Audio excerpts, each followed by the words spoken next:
as does Duke. And Marissa Young has a confident group right now that really believes in what they are doing. Team 7, as they're calling them. This is the 7th year of Duke's program, and look at that, a top 5 ranking. And 20-1, riding a 20-game winning streak as Deanna Jennings steps in. And the Seminoles will turn to the freshman in Ashton Danley to get this game started. And Danley coming in looking to get some good innings and experience under her belt here in Aria. She's going to come in tonight in the circle throwing that 65 to 68 range. She's coming from the left side, already going to make it a bit funky, but has a good drop ball changeup mix that she's going to lean on heavily.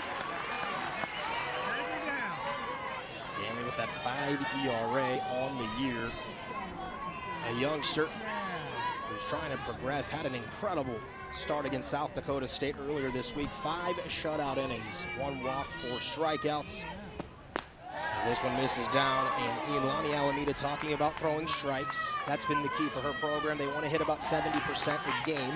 Noles have been hovering in the 60 to 65% range, but it's starting to trend upwards. That's how she knows she's evaluating correctly and seeing this team progress. It's all about the numbers, and it's all about assessing your numbers every time you step out on the diamond for some competition. On the ground, star freshman, Issa Torres.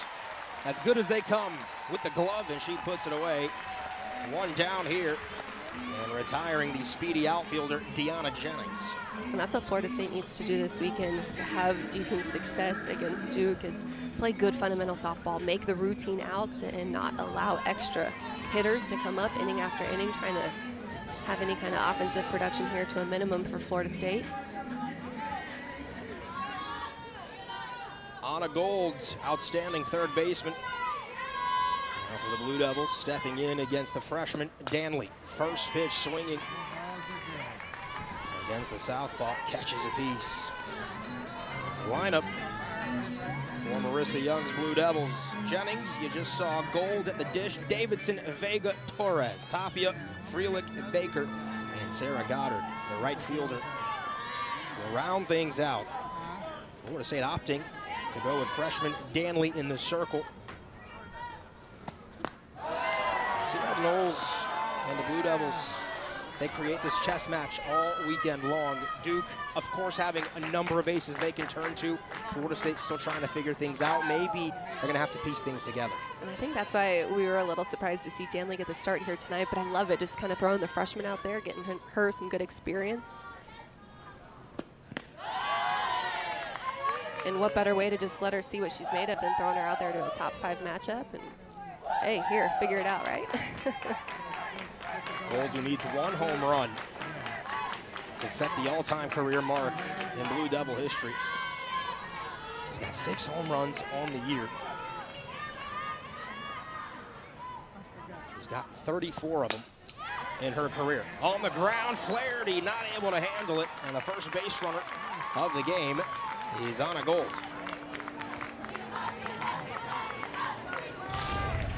This ground ball is just what we talked about right there, having to make the routine outs and knowing the level of importance that these are. Devin Flaherty just kind of flubbing that one. A little error here early in the ball game, and that's what we want Florida State to have to keep to a minimum right now, knowing the severity of right now this Duke offense, but also what they're going to be faced with in the circle and how good Duke is there too. 5th error on the year on Flaherty, who's been outstanding in her career. And so 1 on, 1 down here in the top of the first. Claire Davidson, the senior from Lakewood Ranch, Florida. A number of Blue Devils coming back to the Sunshine State and their home states. Right, it's kind of like almost a homecoming for them as well as Florida State here, playing on their home turf. A lot of people from the state of Florida, a lot of great athletes. And there for a strike, nice soft speed from Danley.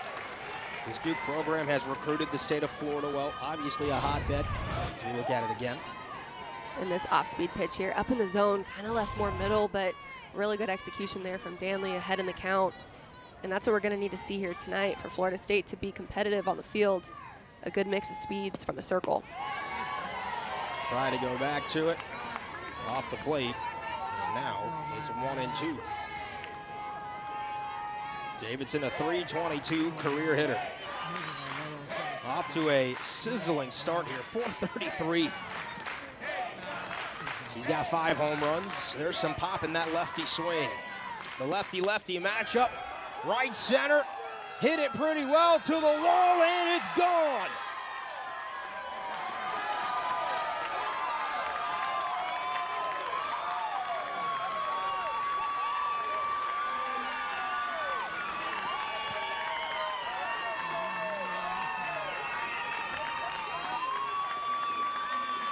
Duke with the early lead here. What a swing.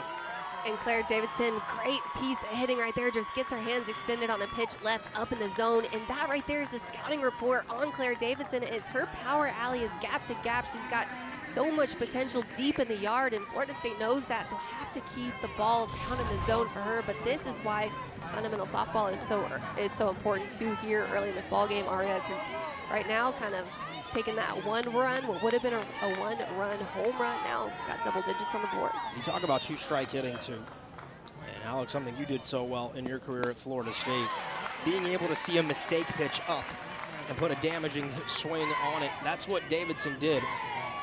She's now just 2 hits away, by the way, for 100 on her career. And this Duke team just outstanding.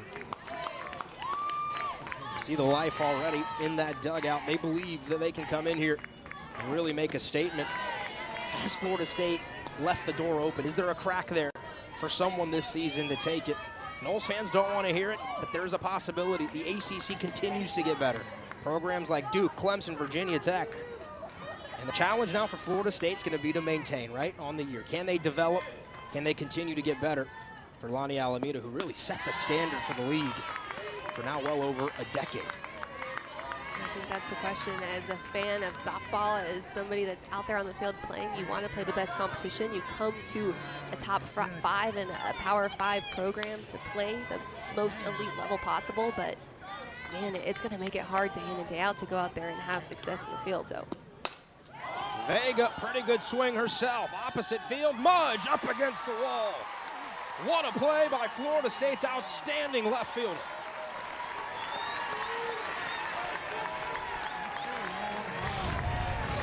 Kaylee Mudge doing a great job tracking this ball down. You see that drop step there nicely over the left shoulder. And Mudge, too, being a left-handed fielder, makes it tough because you got to reach across the body, make that grab against the wall. Really good play. But I've seen it firsthand, Aria. I know the Florida State defense, Florida State outfield practices balls on the wall a lot, so I feel like it's just another Friday night for Kaylee Mudge. I just made a home out there. First pitch to Torres, fouled back. Made outstanding plays that have caught the eye of Sports Center as Torres, the senior. Floridian herself.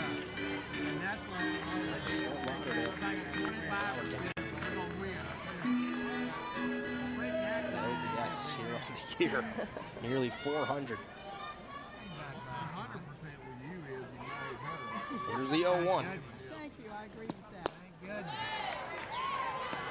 Now 1-1 to Torres. It's no secret that Florida State pitching staff has been trying to figure out ways to be successful. I think this is new and kind of different from the last, 8 to 9 years or so for Florida State in the circle, trying to figure it out.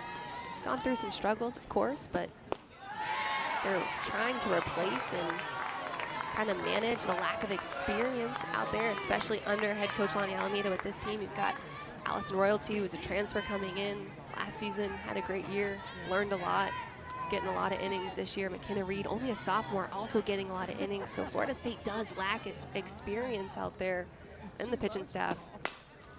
On the ground, Flaherty this time cleanly fields it and throws it to Rock. With her to the top as she kind of just climbs her way up the ladder there, getting better and better each season. But Aria, Jayla Wright has been successful throughout her career, but this year it's just different. There's a level of confidence and just excitement out there in the circle. It's a little scary to watch.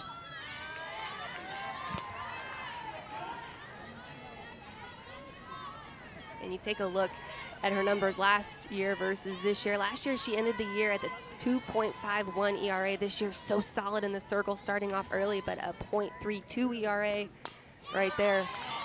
And then, of course, you have the differentials of your innings pitched, your hits, your walks, things like that, right? And a total summary of numbers throughout the season is tough because you're looking at 50, 60 games as opposed to right now only 20 games in.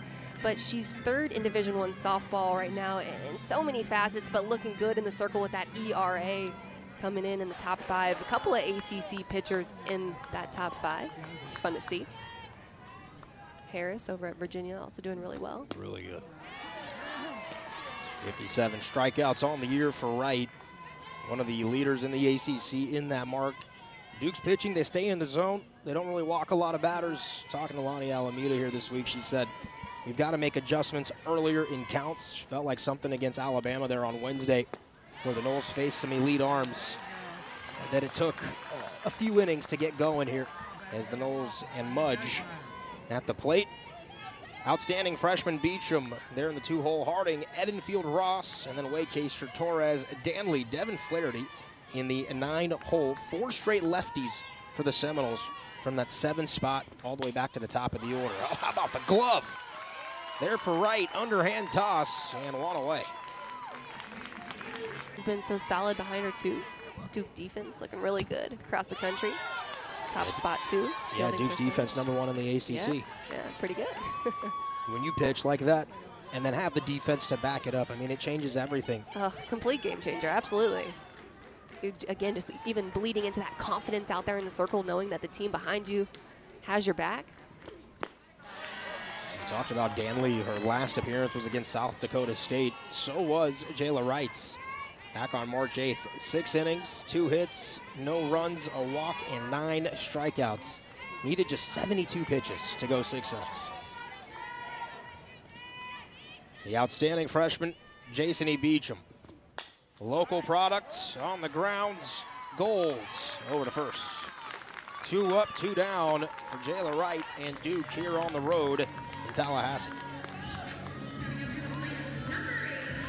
Knowing that Jayla Wright is going to come into this game as a predominantly drop ball changeup pitcher, the key to success here for the Florida State offense is seeing the ball up, really challenging Wright to bring the pitches up in the zone. Don't chase her really good pitches down in the zone, kind of shin height, make for a long day in the batter's box. A lot of ground ball production there. So trying to drive balls deep to the park. First pitch strike to the one they call Ocho, Kaylee Harding. Harding, the senior from Murfreesboro, home of Middle Tennessee. Now one down low.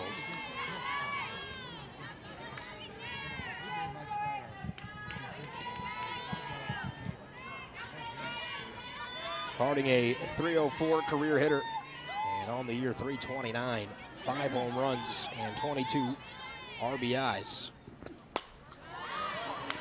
Lifts it out, foul territory drifting, and into the pavilion. And the overhang in right field. When I think of Kaylee Harding, I just think of somebody that's so clutch. She's come through in so many big moments for Florida State postseason, regular season. She's been a stunner for the Florida State offense, and it's been fun to watch her grow throughout her career.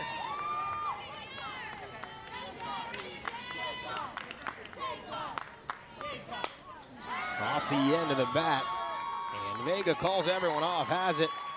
Clean inning there. Wasting no time.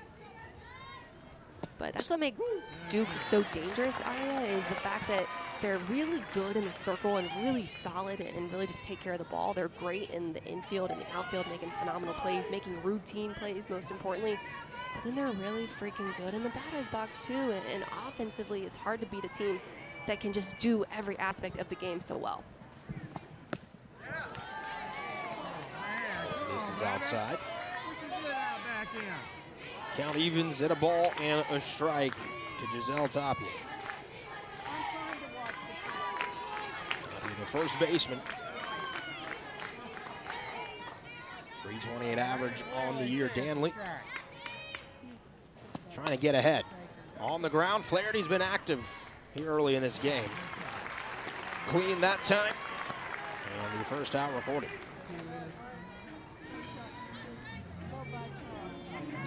Good job by Danley, just getting the job done, attacking the hitters early in counts. That's what we want to see. Dev Flaherty making that play well too. Almost looks though like for a split second she's getting stuck out there at second base. I don't know if the infield's maybe a little bit more wet. I don't know if there's something going on. Who knows? I'm not going to sit here and speculate, but just want to see the Florida State defense keep making those routine plays, taking care of the softball.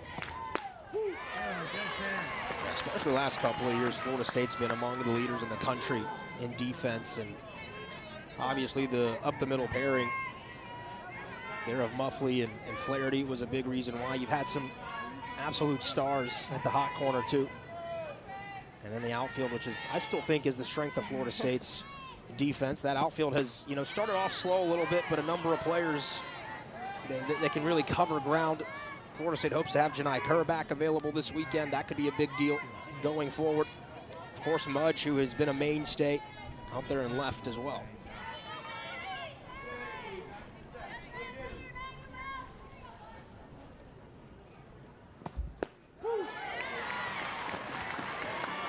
That pitch right there on the down and out corner is exactly what Danley wants to try to leverage and get called a strike, trying to establish that zone really early in counts here. That's a great job of Danley working off the plate a little bit more. You don't want to give the Duke hitters anything over the middle to hit. Freeland kind of shaking her head like she didn't like that call. And the 1-2 right back to the circle. Nice job there by Danley, who fields her position well. Danley's an outfielder as well by trade. Has swung a hot stick for Florida State the last couple of weeks. Danley's got a lot of versatility too. I think she just saw Jayla Wright have some good PFP, pitchers fielding practice. She said, okay, I see you can field your position a little bit too. I'll show you what I can do. Utility player. Here's a sophomore from Longwood, Florida. Jada Baker, the shortstop. Rolls it on the ground. Torres across. 1-2-3 for Danley. Much better. But the problem is Jayla Wright's so good and being competitive out there in the circle. She's got that no-quit attitude. So Florida State just has to have a lot of discipline to get their pitch. One player who has done that really well on the year, Alex, is Michaela Edenfield, growing into more of a leader this season. She's always had power at the plate. The junior from Sneads, not far from Tallahassee, Florida. 8 home runs on the year, leads the team. One of the best marks in the ACC. And you look at that OPS, you look at the batting average, it's all starting to come together for the Knowles catcher.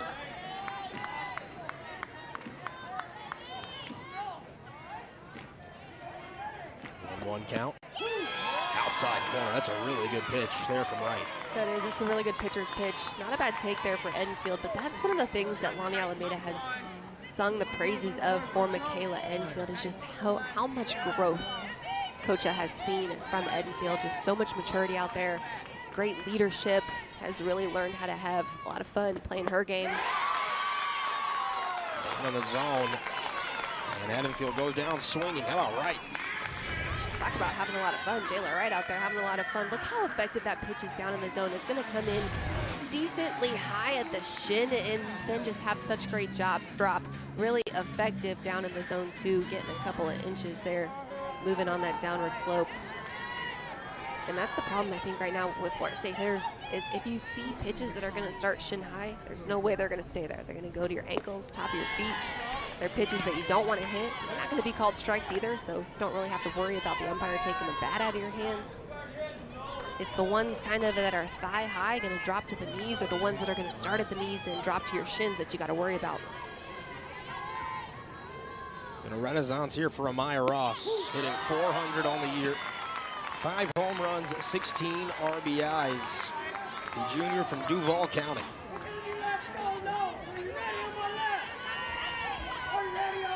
1-1 count. Coming from Wright.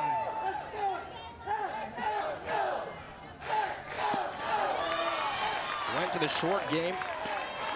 Came up empty. And it's 1-2 to Ross.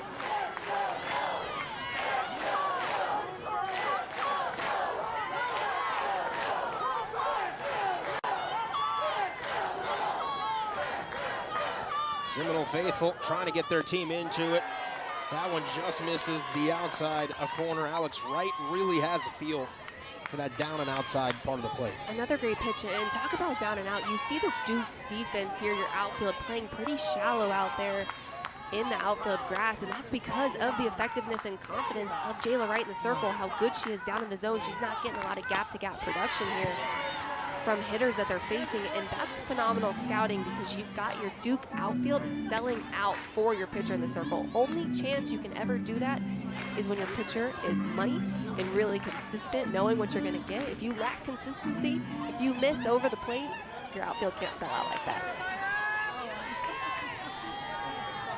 Immense trust this Blue Devil team has.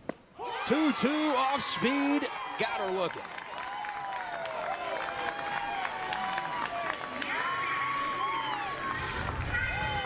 This pitch from Jayla Wright is just so nasty because you got your off speed, gonna start off the plate, gonna stay off the plate, kind of in that river location. And then not only that, it's gonna start knee high, drop down to your shins. It's such a tough pitch to hit, let alone getting barrel on there. It's a tough pitch to recognize out of the hand, a tough pitch to hit hard. It's gonna make for a long day if she keeps that spot effective. She can go soft on the outside corner and then bury the heater inside corner. I'm telling you, she's always been good, but right now it's just her confidence out there, and the confidence, the swag, that can really change your presence no matter how talented you are. The Duke pitching staff that's given up just one run in their last 9 contests. The number of shutouts are insane from this Blue Devil staff. Their biggest test probably of the year since taking on Oklahoma in Game 1. They're off to a good start. Wade Kaser, the junior, respectable 323 average. Really good eye to see that off the plate. Florida State just needs to stay disciplined here, and I keep using the word discipline over and over, but it's really the most fitting. Trying to let those pitches go, not overswing, not press, knowing that at some point, right, we'll have to throw pitches somewhat over the plate. Ooh, how about that one? My goodness, from Jayla Wright. Wade Kaser sold out for it. Well, we talk about over the plate. That one's over the plate, but down in the dirt, so you want to lay off that one too.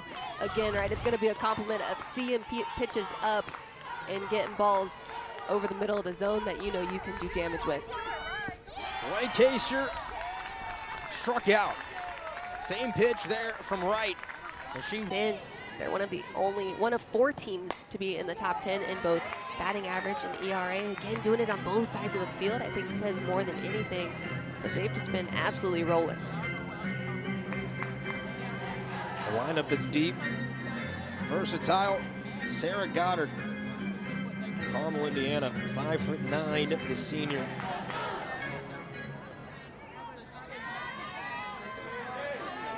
.400 hitter in 20 at-bats on the year. Off the end of the bat, Torres. A lot of activity for the Knowles freshman at shortstop through the first 2 innings and change. Puts it away.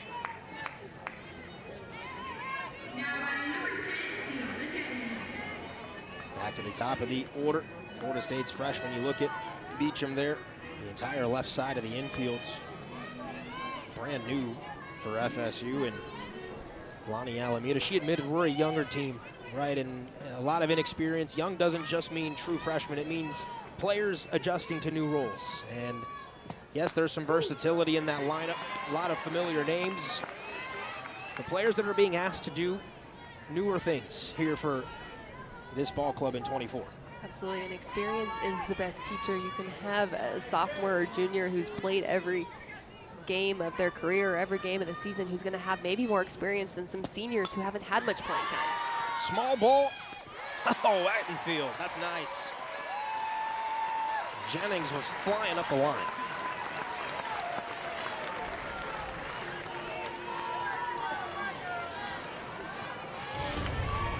Michaela Edenfield doing a great job, just taking charge back there behind the dish.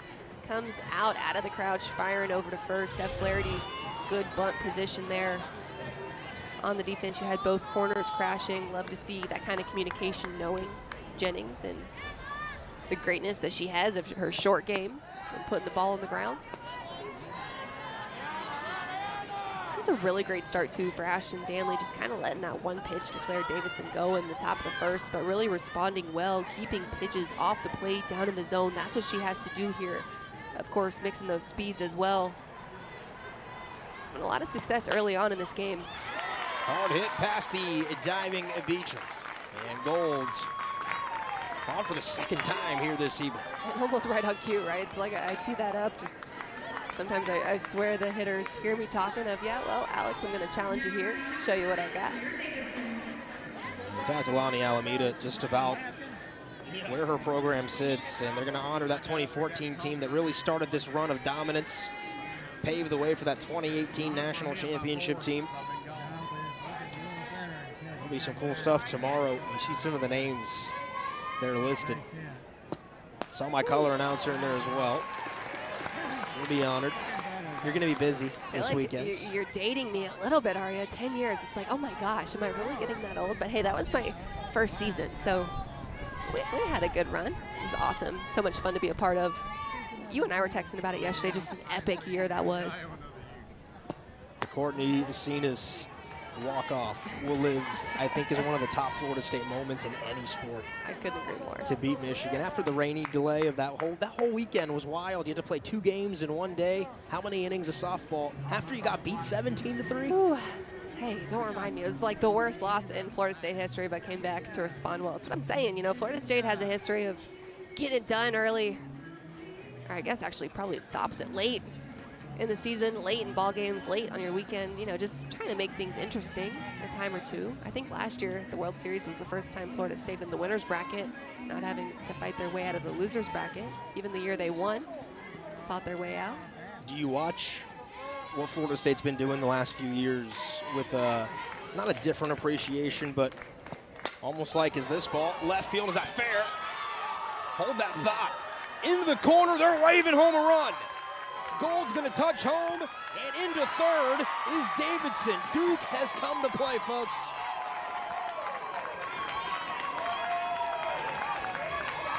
It's an RBI triple, and the Blue Devils now up 3.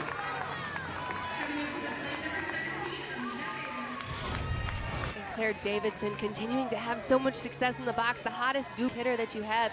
And look at that pitch, just right over the wide of the plate, but off the plate just a bit on the outside corner there, but Davidson still able to get her barrel extended. That's a great piece of hitting down the left field line. Love to see now expanding your strike zone, getting new pitches under your tool belt. Off the end of the bat for Vega, coming in, and Waycaser retires the left side of the infield this season. Lonnie Alameda calls them mature beyond their years. And they are, and what we were just talking about too, Ario, was just the freshmen and having to make those adjustments there. You see Beecham and Torres combining to be almost 30% of the team's hits, and not only that too, a quarter of their home runs too as a whole offense. Says a lot about the production that these two are having in the lineup and why they're quickly becoming everyday players out there for Florida State, both having started every single game so far. Hit hard on the ground. Baker flashing the leather and retires the Noles a freshman shortstop.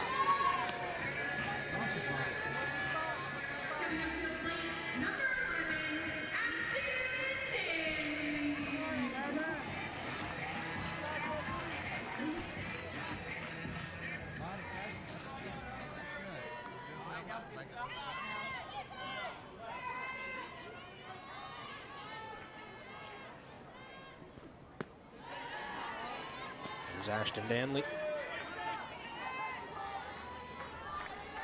Florida State's pitcher in the circle as well.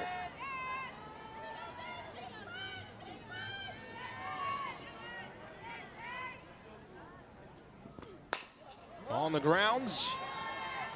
And this Duke defense is doing a wonderful job behind right. Right staying low in the zone, and trust that defense to be able to make quick work of Florida State so far. 31 pitches, efficient, and the defense really shining. I'd definitely say she's efficient out there in the circle, but what I'm starting to see too is, although no offensive production yet for Florida State, kind of a little bit more firm hits, better batted balls out there into the infield. You had Isa Torres start the inning with a nice sharp piece. just right into the glove of Baker. And I think as a coach, what you're looking for is better at bats, hitter by hitter, and better swings, pitch by pitch, really to see who's dialed in, what you've got working, knowing if it comes late in the ball game, situation's close, you got to put a pinch hitter in, who's it going to be matchup wise. Kind of just always assessing your situation, always assessing at bats and moments.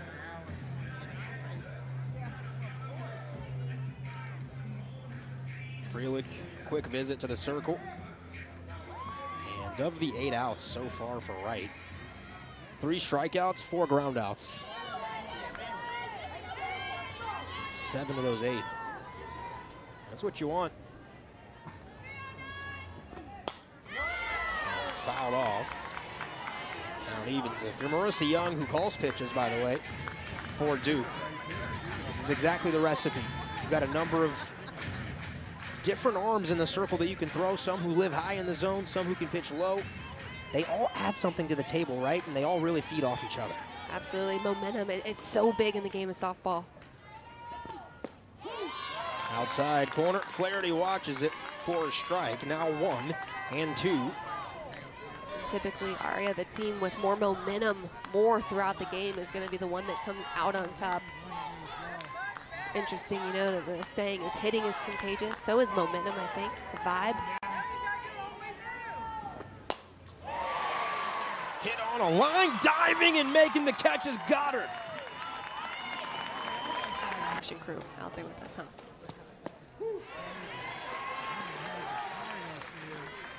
Danley back out now for her 4th inning of work. Torres, 386, will lead things off here in this 4th inning.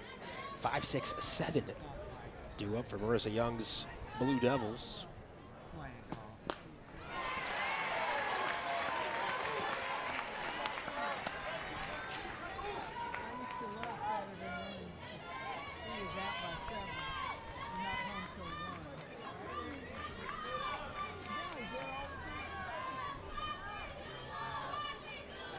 Here's the 0-2.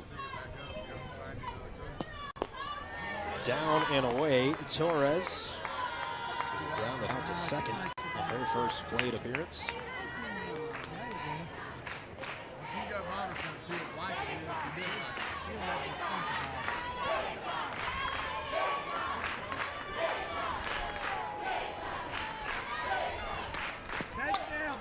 Off the end of the bat, Danley's got to recover quickly, and just got her in time. I think Duke might challenge that. That was close, and they are going to look at it.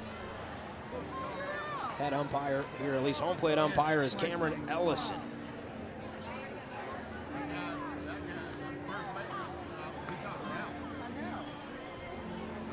Kelly Torres did a great job hustling down that line, got a piece of that ball off the end of the bat there.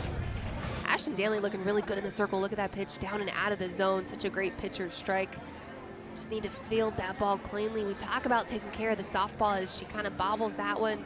Maya Ross yelling to hit me at first, but Torres just motors down the line. Aria, I think they might have to overturn that call. It's a bang-bang play. The myth, for everybody listening at home, the myth is that the tie goes to the runner. That's not true. It just goes to whatever the umpire on the field calls. Just has to be good enough evidence to overturn it. Yeah, they've got a pretty quick decision. They're already back out. Yeah, safe. I don't think that's an error in the circle on Danley. Has to be, just kind of flubbed that ball there, but Torres just motors down the line, absolutely safe on that. I will say in lifetime, makes it tough. You and I were talking before this game about the benefit of replay when it kind of came into inception. I didn't have replay when I played, and I said, yeah, you know, umpires just miss a lot of calls. And hey, it's a hard job. I see that now on the other side, a little bit more retrospective view. I still think they're wrong a lot, but hey, it's what replay's for. So I'm just a hitter at heart, right? I always root for the offense. Can't blame you. Offense sells tickets. Hitters love to hit. What else do you have to say? But defense wins championships, right? Pitching and defense is what brings the hardware home. Fair, but you know what? I have a good friend of mine that has recently kind of made this comment that offense wins championships, but defense secures it. So, I don't know. Think about that one. Let me know. I think the modern game would tell you that offense does win championships. It's funny, I had a conversation with Lonnie Alameda about that earlier this season before opening weekend here in Tallahassee, and she talked about how the game is leveled out so much now. That's why they're changing some rules. Pitching had really started to get the better of hitting after a wave in which the hitting had started to mash there in the mid-2000s. The game always ebbs and flows, it feels like. Swing and a miss. That's a big strikeout for Danley. I believe that's her first here of the evening. It is in inning number 4. Well, the game continues to evolve, and continuing to evolve is Ashton Danley and the utilization of the strike zone. I love this pitch down in the zone. That right there is exactly where Danley needs to live, establishing that zone early in counts, getting ahead in at-bats. Danley doing a great job responding to some tough adversity, some timely hitting, mostly at the bat of Claire Davidson for this Duke lineup.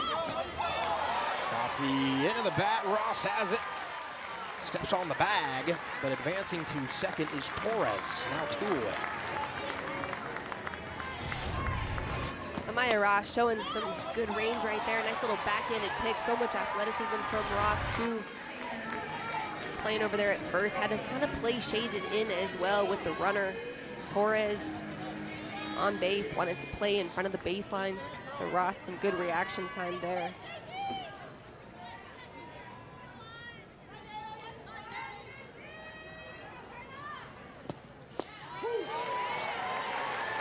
Strike 1 to Baker. I give Danley some credit. She has settled in here to the game. Danley's looking good. Just look at how she's going to lean into this changeup here. Down in the zone. That right there is already adjustment from earlier in the game. She was leaving the changeup up, floating through the zone. That one good at the knees. And that pitch going to keep hitters, especially those like Jada Baker right there, big cut, swinging through pitches because they're guessing. When you guess in the box, it makes for a really long day.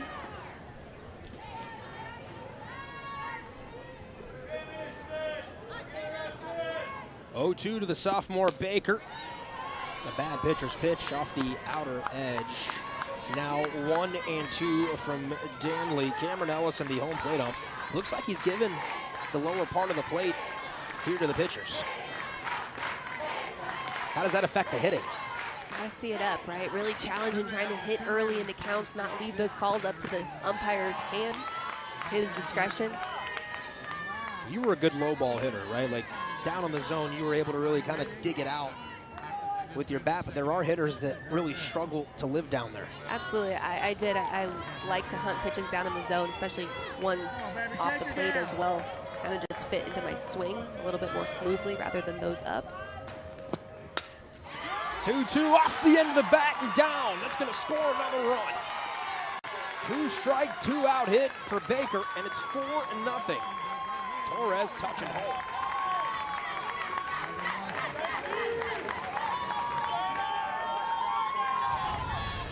That's a good piece of hitting right there from Baker. That pitch up and out of the zone. That's not a bad pitcher's pitch there. A good one, too, with 2 strikes, 2 and 2 count, but Baker taking advantage, especially because it's a changeup, able to get those hands up and level with that pitch a little bit more easily rather than something that was firm with some velo behind it. It's tough, right? Not a bad location, but kind of the pitch matchup. You want something a little bit firmer to have that spot, not necessarily your changeup.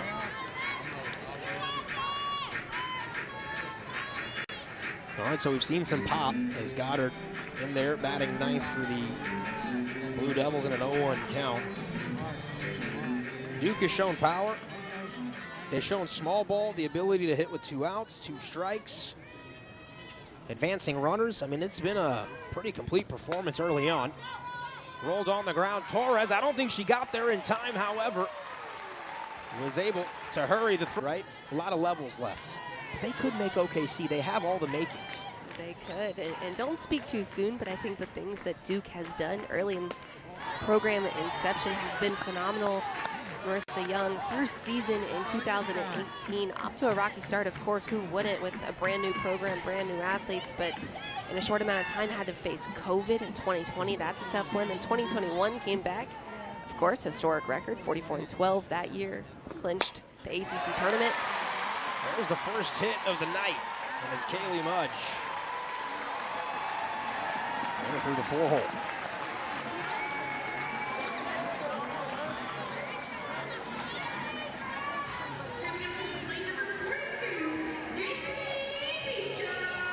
Kaylee Mudge getting things going for Florida State. We talk about adjustments, and that's what Florida State needs to do. Second time through the lineup, Jayla Wright looked so good the first time through, so solid in the circle. And Florida State looking to see the ball up here, second time with their bats, make those needed changes, I think, more than anything. Mudge passing the baton to Beecham. Local products, Florida High in her prep days, has been camping here with Florida State for years. Since she was little, Honey Alameda jokes, she's like their little Kirby Puckett. And it's crazy, and this is really what makes me feel old, is I got to see Jason E. Beecham from the age of, I think she must have been 6 or 7. She was definitely the youngest camper at camp, always in the summer, got to work those, and see great little athletes like Beecham, and now coming through the program, doing phenomenal things. Freshman season, great start to her career. You can already tell it's going to be a good one. And with some athletes, you just know. They just have it. They have that it factor. Whatever it is that makes them confident on the field. She came out of the gate swinging for Florida State. They're in opening weekend. 467 coming in here to the night. That was third amongst freshmen in the country. What a pitch. How about 2-1? Being able to drop that in there. It's a great pitch from Wright, but that's the pitch that Florida State wants to try to take advantage of. That one a little bit more elevated as opposed to the ones that are getting some dirt action and getting some swings and misses from the Florida State hitters. Been Florida State's best bat early on this season. Lifts it to right center. I think the park's going to hold it. Goddard drifting into right center. Retires Beecham.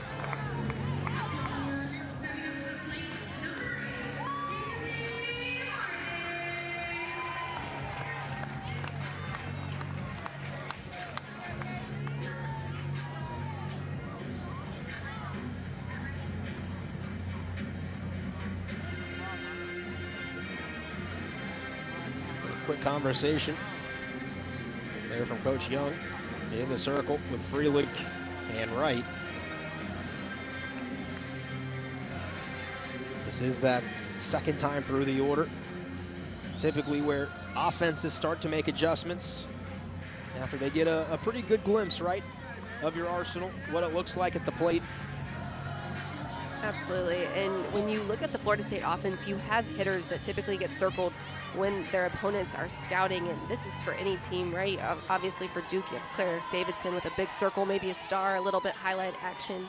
Kaylee Harding is that for Florida State, as is Jason E. Beecham. Hitters that you don't want to leave pitches middle to. First pitch swinging, Goddard. Recording 2 outs in as many pitches. To have that circle discussion too, and to respond so quickly, just one pitch to Harding, getting the swing early in the at-bat. You love the confidence from Wright, just attacking the zone, wasting no time. It helps when you have a 4-run buffer as well. A little bit of help to ease any concern of, hey, if I give up a hit here, not really going to make a difference. Florida State chasing 4.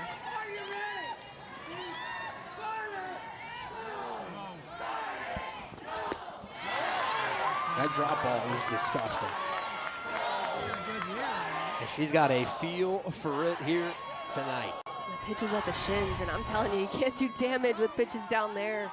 That one definitely off the plate. Enfield just kind of waving through it.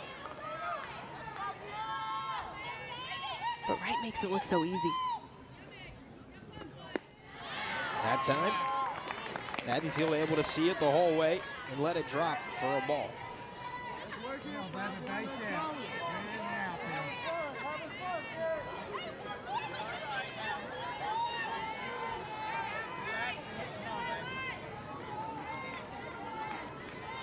Mudge at first. In there for a strike, Mudge into second base. She's got the bag stolen. She's now 2 for 3 on the year. Kaylee Mudge trying to get things going here. Good opportunity with a hitter like Edenfield up, because you know if you do get thrown out, Edenfield leads off the inning at the bottom of the 5th, but a lot of speed on the base path. Now in scoring position here, trying to go to work for a hitter. Freelich has not thrown out a base runner on the U. Swing and a miss. And Edenfield retired. Knowles strand a runner in scoring position. Jailer Known effectively north and south movement, trying to keep pitches off the middle of the plate here. We know Duke has taken advantage of a couple so far. It's just some really timely hitting, not a ton of offensive production, but just some really good competitive at-bats in big moments when it matters most. Florida State, a couple of defensive hiccups as well. How important would you say it was for Duke to come out of the gate, top of the 1st, and do what they did away from home? Oh, kind of it's set huge. the tone. Absolutely. I was going to say, it just sets the tone, and when you're the away team coming in, doing that from the very first pitch makes for a long night. Jennings, somehow that fell in front of Waycaster. Floated in the air for a while. Waycaster might not have got the best read on it. It'll go down as a single. And if you ask Deanna Jennings, who has a little smile and a smirk on her face, she'll tell you that exit velo was over 100 miles per hour off her back. They all look like streamers in the box score. Hey, I was going to say, all that matters is it's a single on the books, right? Sometimes it doesn't matter what it looks like. We'll take it, especially when you're the hitter. It did look like Waycaster was going to make that catch there. Kind of lightened up on it right at the end. Golds puts the bunt down. Ross smartly lets it dribble foul.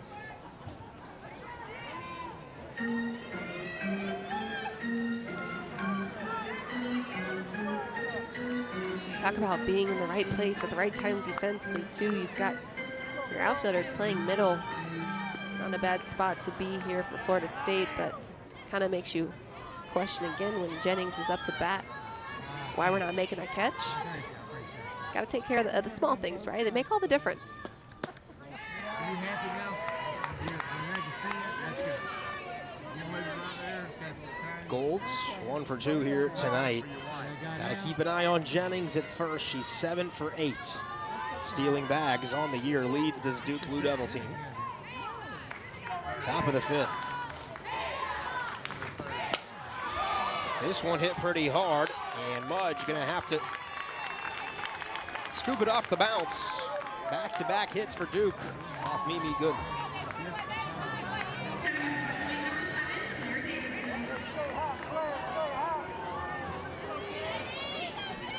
Florida State, right? You got an offense that's capable. However, you might want to hold Royalty and Reed for the rest of the weekend. Clearly a different game plan for the Noles here in this one. Absolutely. You're looking at game management.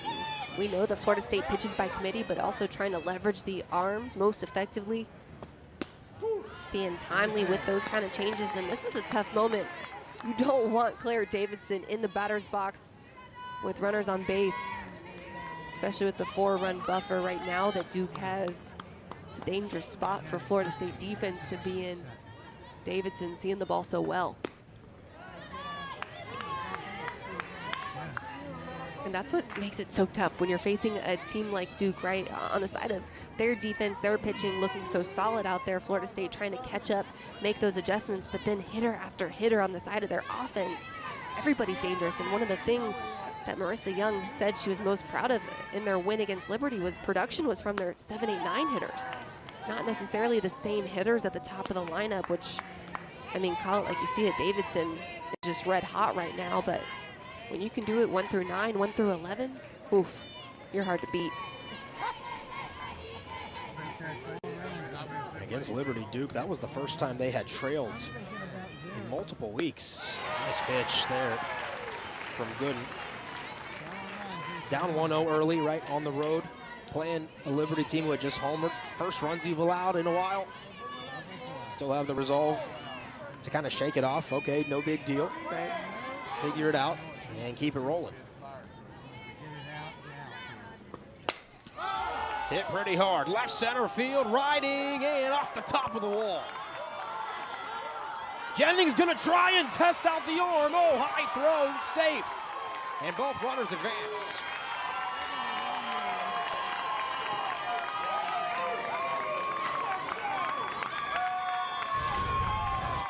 Claire Davidson tattoos this ball as well. That one too over the white for the 2-2 pitch right there. She's seeing the ball so good. You want to keep it off the plate, out of the zone. She's also up in the box, but right here, the double cut relay from Flaherty, kind of a slight hesitation there with Jennings coming around. I mean, she should have been out by a couple of steps, but Flaherty hesitates. The throw goes high, gets by Enfield. And not only that, then you have Anna Gold get to third. You have Davidson come around to second. Too much movement on the base path, not taking care of the softball.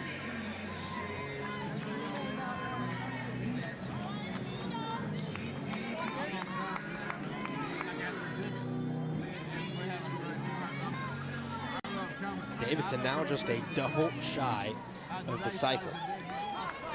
Already has a home run, a triple, and a single. And this Duke team not done yet. They've scored in 3 straight innings, and 4 of the 5 here tonight.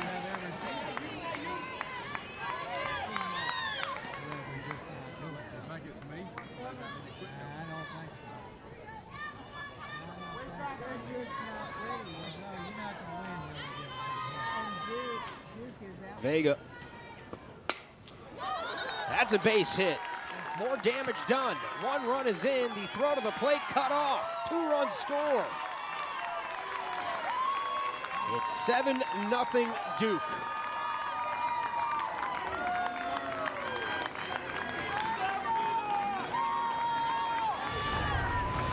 Amina Vega gonna take this pitch, just drive it right back up the middle too. Couple of ducks on the pond there, both in scoring position. But Duke does such a great job, Aria, keeping their hands inside pitches. Doesn't matter if they're over the plate, off the plate at all. When you can take a pitch as a hitter and hit it opposite field with some authority, keeping your hands inside of it so well, you're gonna be tough to beat and a tough out for the pitcher. RBIs 20 and 21 for Vega. And Duke right now in run rule territory. Here, chasing 1 run, no outs. Big opportunity, Florida State trying to shut it down. Of course, Florida State would get to have an opportunity to hit. Gets by Edenfield. Vega down to second.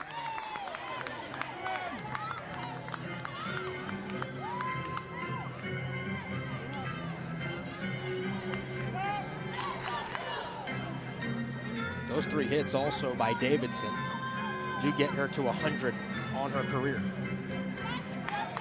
Lonnie Alameda said was, you know, hey, we're trying to not even replace, but just kind of get something in the circle here, taking over what we lost last year with 200 innings of work, and that's a tough thing to try to achieve. Again, it's all about experience, exposure. There's a strike. Got to put the athletes in the big moments. They've got to fail in the big moments. And if you have some of your most elite level athletes across the country, no matter the sport, saying they've never failed on some of the biggest stages, they're lying. There's a strike, now 2-2 to Torres. And Aria, I think the same can be said for Duke, and even talking about them for postseason. Last year they came in at a top 8 national seed, got upset by number 9 Stanford. We know Stanford was a phenomenal team, but they've never been there, right? And just try to get there and then win there is kind of how it goes. So right now we're talking about Duke trying to get to the World Series, and when they get there, it's going to be interesting. Never been there, right? And how hard is it to try to win, trying to compete at some elite levels, not knowing what it's like? You just feel their hunger though, right? Absolutely. They're on a mission.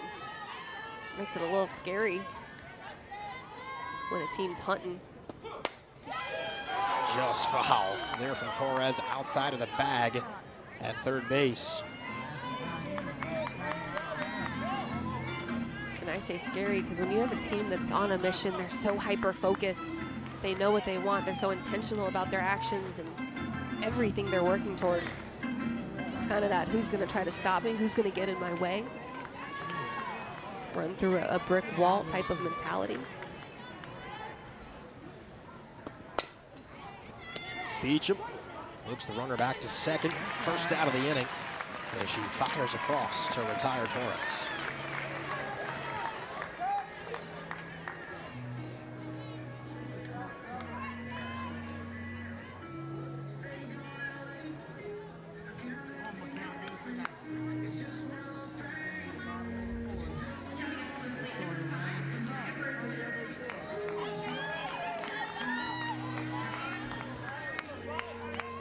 One down for Tapia.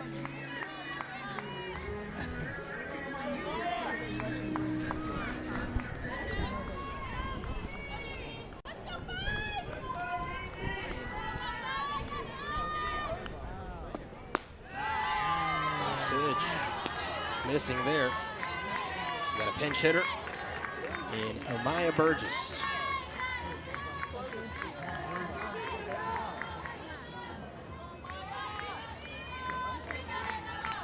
Burgess hitting .333 on the year.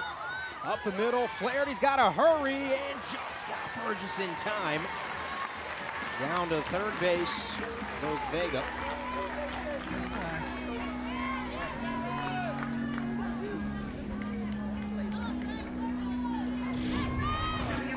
Flaherty doing a great job covering some ground up the middle there, but bang, bang play. That one the right call. Good job by Devin, having her pitchers back. Senior leadership out there, one of the most experienced players on the field right now. Of course, you got Mudge, Edenfield, but the team leans a lot on Devin. She's very vocal. She also does it with the way she plays, leads by example. Another one that kind of came up through the Florida State program, Aria. Got to see her a lot at camp as a youngster. It's been fun to follow throughout her career.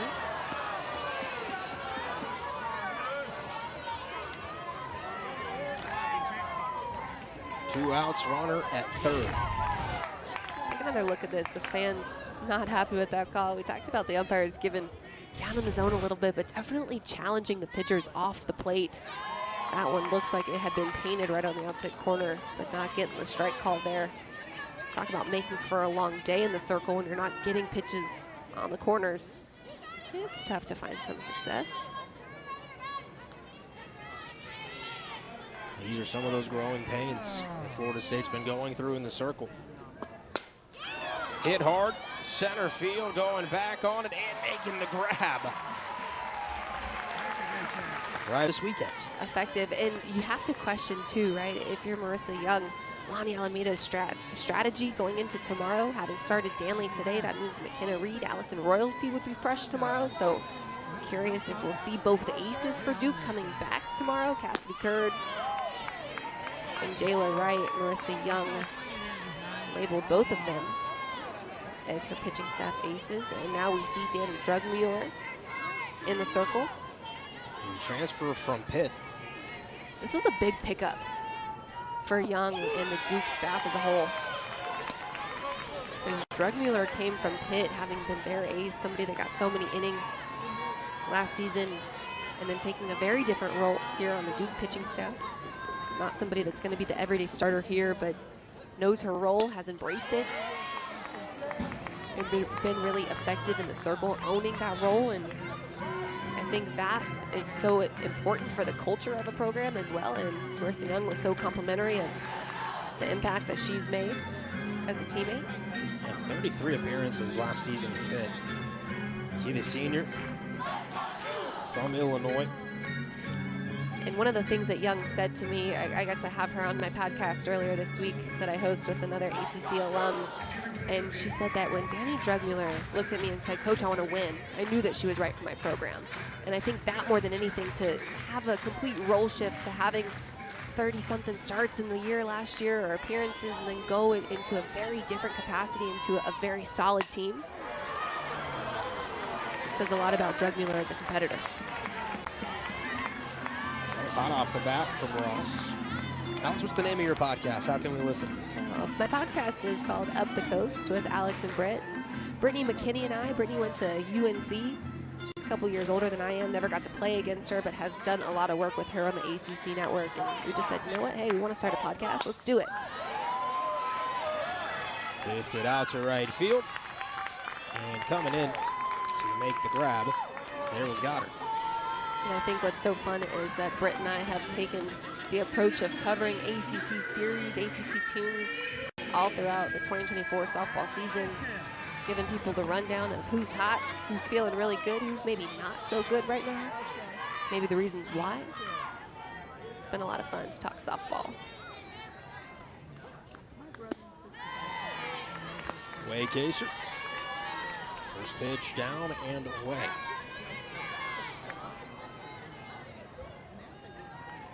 Believe it or not, this is Waycaser's second at bat of the game. And that's how effective Wright was.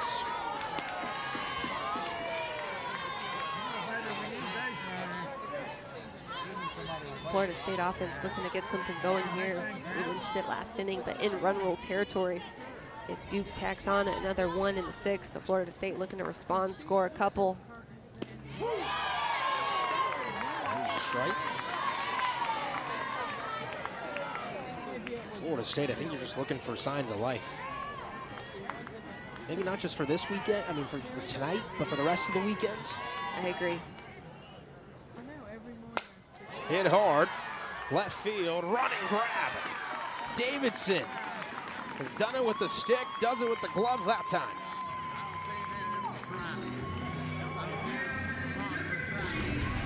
Claire Davidson tracking it down. Waycaser doing a good job getting her hands around this pitch, but Davidson just reaches up, makes the grab over her head.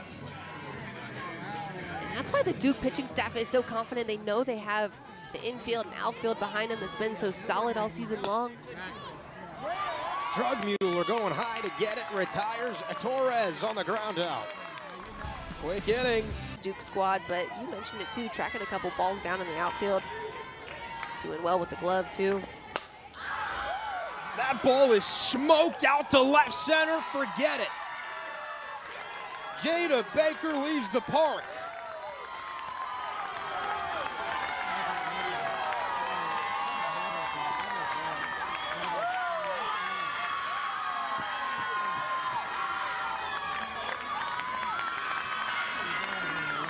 And the Gatorade bottle shower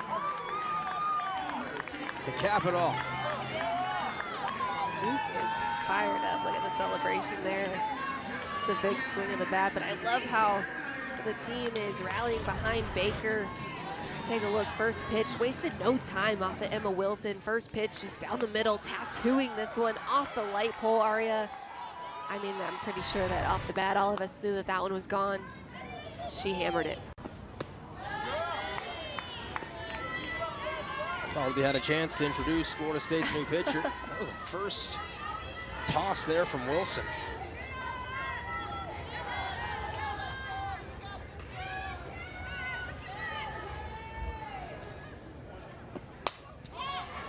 This one will get down as well for Goddard. 2 hits in the inning. Now for Duke.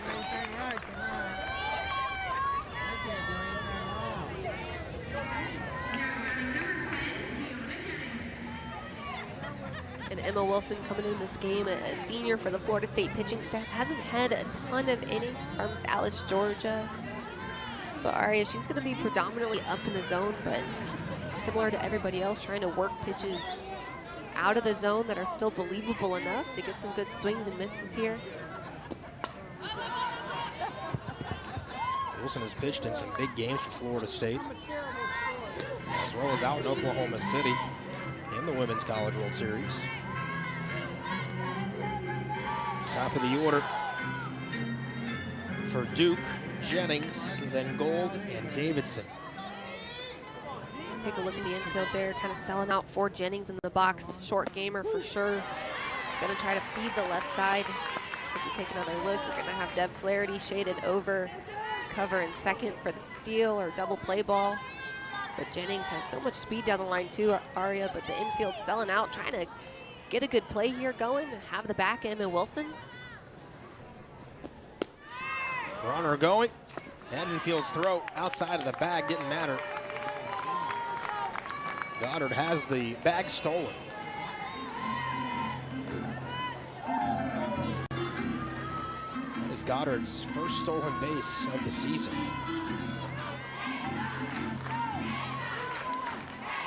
And Duke continuing to challenge Florida State out there on the field, saying, hey, 8 is not enough. We've seen what Florida State offense can do, so really going to try to tack him on there. Fans not happy with that call. Emma Wilson on the 1-2 pitch. That pitch is a good pitch. As a pitcher, you want that call. Again, you can't leave pitches on the middle of the plate. Great hitters are going to do way too much damage. It's crucial to try to establish that zone, work off the plate, getting that call to go your way.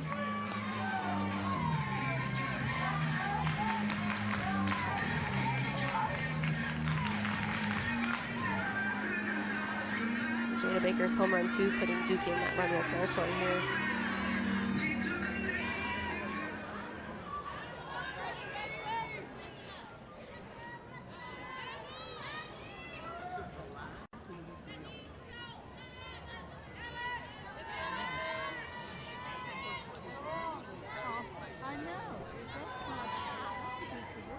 Jennings 1 for 3 here tonight.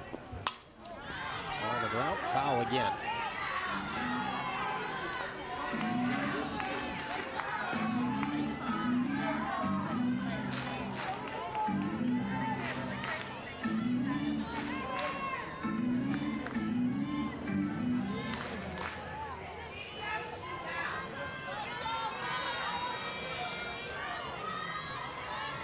Runner on second. Wilson's 2-2 pitch due. This is off the plate, 3-2.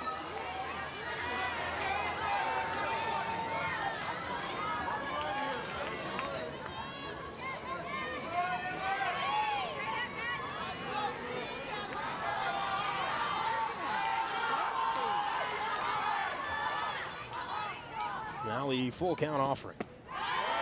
And this is, it's a walk, as Jennings will take first.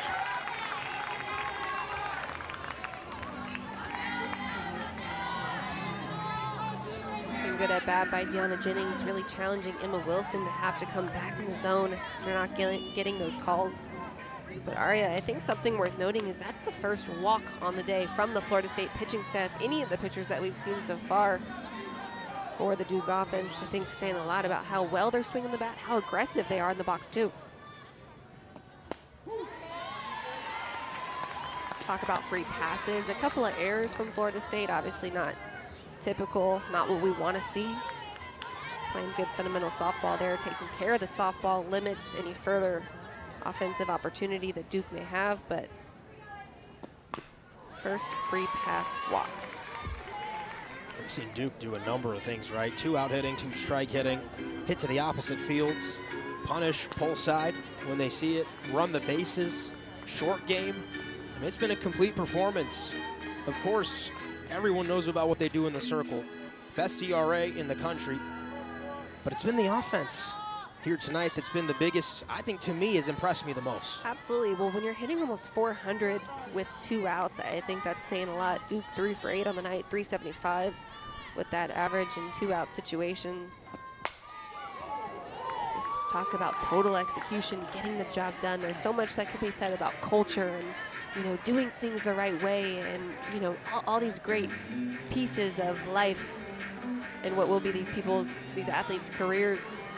But really just, it all comes down to execution and trying to get the job done when your number is called, and Duke coming through in big moments tonight. Talk about that a lot in the recruiting process. What do I have to do to be recruited and be seen by schools? It's be a good teammate, right? Get good grades. And part of it just comes down to you also have to have a lot of skill and be able to play. Yeah, she's looking to break Christina Foreman's program arc of 35 home runs. She's tied it. A top 40 player, according to Softball America, coming into the year. Anna Golds. She hasn't been retired so far tonight. Reached on an error in the first, and then a couple of singles in the third, and in the fifth.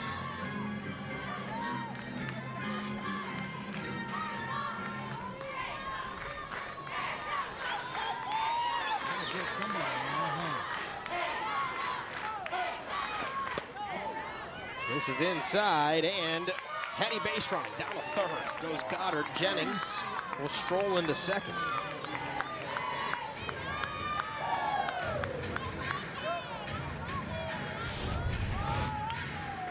Take a look at Goddard advancing all the way to third. Nice little head first slide. They're gonna ask to challenge that last call. Maybe a little runner leaving early action. Not sure what else it could be on that.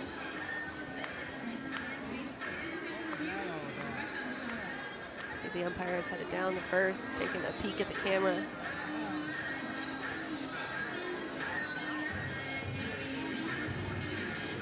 Maybe if we get our camera to zoom in more, we can just take a look at their camera. Pretty good stuff here for one crew. It is.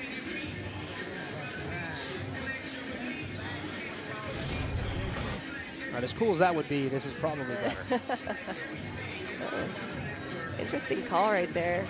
We've got Sarah Goddard potentially leaning. She's definitely leaning. Now, whether or not her foot was still in contact with the bag before Wilson released the pitch. Might need another shot, or at least a little bit more zoom on,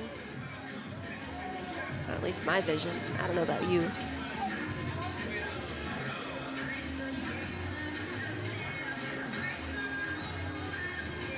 Everybody waiting patiently here. I think the umpires has to be believable enough, or at least evidence enough to overturn the call. Take another look. You got Goddard. And the thing too is the way she's positioned. Sometimes you have athletes when they take their lead, you've got one foot on the bag, one foot behind the bag, but Goddard had both feet in front as she took her lead. It's going to be whether or not that right leg is going to come off. It's a good shot by shot, I think. They might have an opportunity here to overturn that, but the umpires are done with their review. Call on the field will remain. She's safe at third, did not leave early. I think you could really go either way on that one. I don't know that it was evidence enough to convince me one way or another. Believable, right? Keep it status quo. Second and third. Still nobody down in the inning.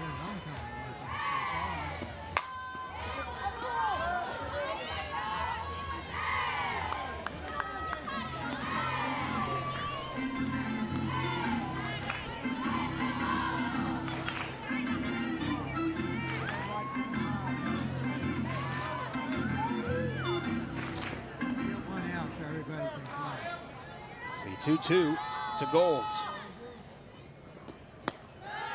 That was full. I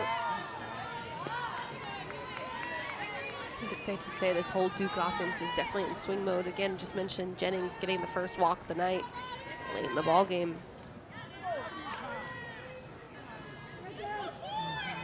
But Duke aggressive in the box, really trying to get on base, swinging their way on. There's a strikeout for Wilson. High heat, and Gold couldn't lay off. Love this pitch up in the zone from Emma Wilson. Kind of that no fear attitude right there, climbing the ladder at the letters of Gold, taking some really big hacks, was on a Gold, swinging right through that one. Good job by Emma Wilson using the upward part of the zone, keeping it over the middle of the plate, which I think can be kind of scary sometimes, but when you've got that kind of movement and elevation up, finding some success.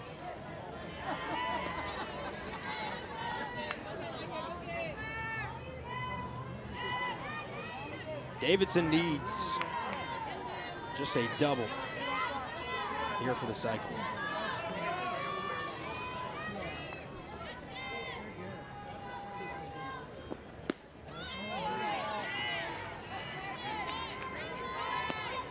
Almost feel like she did the hard stuff. Not that a double's not hard, but I don't know. I feel like a home run, obviously difficult. Triples, man, triples are so few and far between, but Claire Davidson in a really good spot. I feel like if I'm her, the one that I would want to try to hit is the double. Almost like you would stop at second if you had a chance exactly at third. right. He's been impressive to the opposite field. Looking like a young Alex Powers, you could say. Hey, I think we took a look at my goal sheet from the season 10 years ago. I think doubles was on there, so.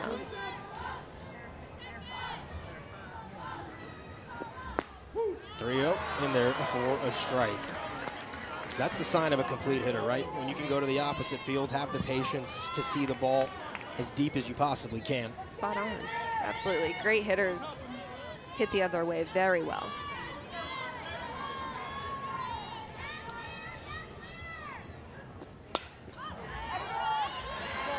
Just looking opposite field again. I'll never forget, Aria, something that coach had told me, you know, one of the questions I used to ask a lot as a hitter was, if you were playing against me, what would you throw? What would you throw me to try to get me out? And one of the scouting reports that coach and I were going back and forth on was, AP, if you can hit the ball the other way, even if I throw you an inside pitch, you're going to be really tough to beat. And that's something that you see so prevalent now is gap to gap, opposite field is the approach. Everybody can pull a ball, right? That's kind of the standard, basic level stuff.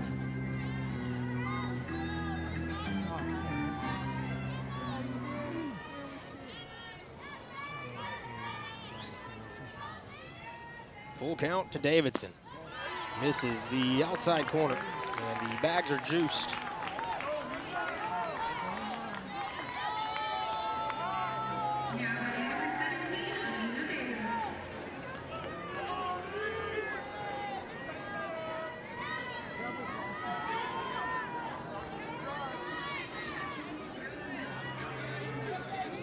You almost question too, Aria, if that's almost the safe approach against Davidson. You don't want to give her anything over the middle of the plate with how well she's been seeing the ball with that unintentional, intentional walk.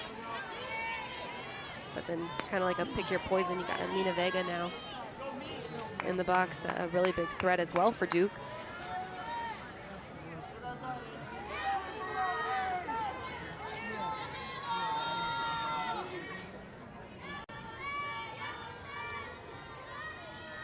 Vega and the 1-0 fouled back.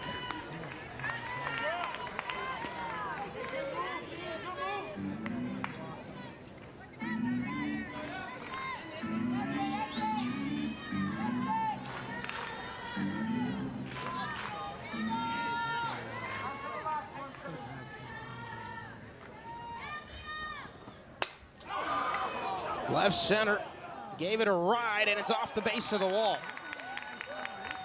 More runs here for Duke, and the merry-go-round begins.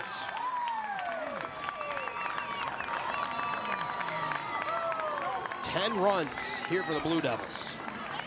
Game one, a statement has been made by Duke. My goodness.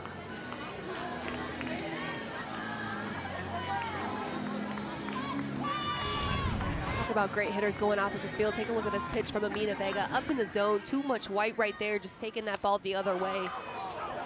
Deep part of the park. Kaylee Mudge trying to play it off the wall, but kind of just losing ground there right at the end. Gonna bounce right before the fence, making it get stuck up in the fence. Vega pleased with that at bat, and I understand why. Couple of ribbies, nice little shot. I'd be pleased with it too. Gotta be. Duke, you gotta be pleased with how you've come out here in game one.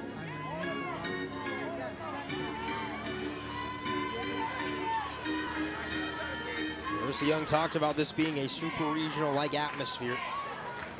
Postseason type of softball that she wanted her team to be able to face. Well, they've kept the crowd out of it. And right out of the gate, they scored 2 on the home run. And they've put up runs in every inning but one. A relentless attack here from the visitors from Durham. Now 1-2 as Torres waves. Tried to check her swing, couldn't do so.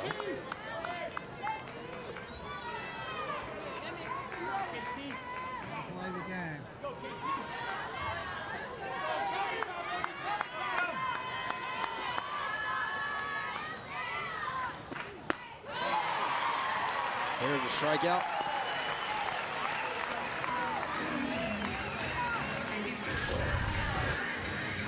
Great job by Emma Wilson out there. That's a huge cut from Kelly Torres. Just absolutely coming out of her shoes. Emma Wilson having some good output there on pitches still over the plate, but kind of tailing on an upward elevation. Trying to leverage whatever she can to get the last out of this inning here. Give Florida State an opportunity to try to tack on a couple. Florida State offense has been kept very quiet, Ari. Only one hit on the night. Tip your cap to Jayla Wright for Duke. As Tapia fouls this one out of play. It's been some long innings here for Florida State pitching, too. Duke has just been relentless. It almost felt like, too, for a while, we were kind of cruising. I think the first couple innings, I mean, Duke put on an early 2 runs with the home run from Davidson, but otherwise, I thought Danley had been doing well, but got 2 times through the lineup for Duke, and then Lonnie Alameda made the pitching change from Florida State, trying to have that pitch by committee approach. Jumped on Mimi Gooden very quickly as you take a look right there at the Florida State coaching staff. Lonnie Alameda calling the pitches.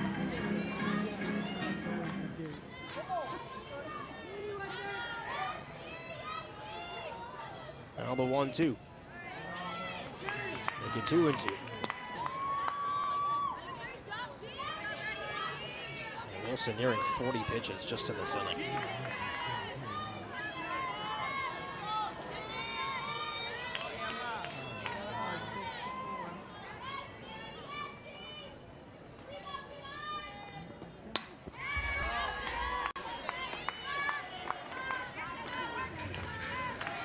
Florida State pitching staff as a whole having to throw nearly double the amount of pitches that the Duke pitching staff has had to throw.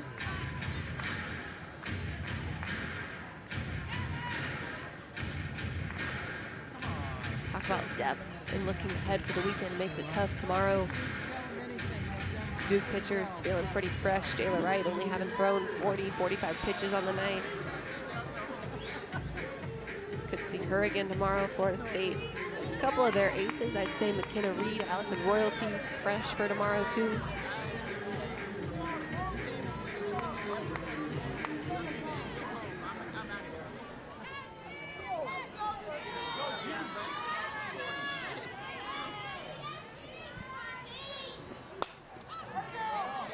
Tapia still battling. Up 10-0. Could be pretty easy to just kind of give in, but nope, not the identity of Marissa Young's Blue Devils. They will continue to be relentless. It's a lot of maturity too, because I do feel like it's very easy to kind of check out in these moments, but knowing that every pitch, every at-bat is an opportunity that could pay off down the road is really what you're working towards. Mudge able to retire Tapia. Not before 3 more runs score. And so far through 6, except the second. Kerr, first pitch swinging, hits it really well. Oh, off the top of the wall. She's got extra bases, will stop at second. Welcome back, Janai Kerr.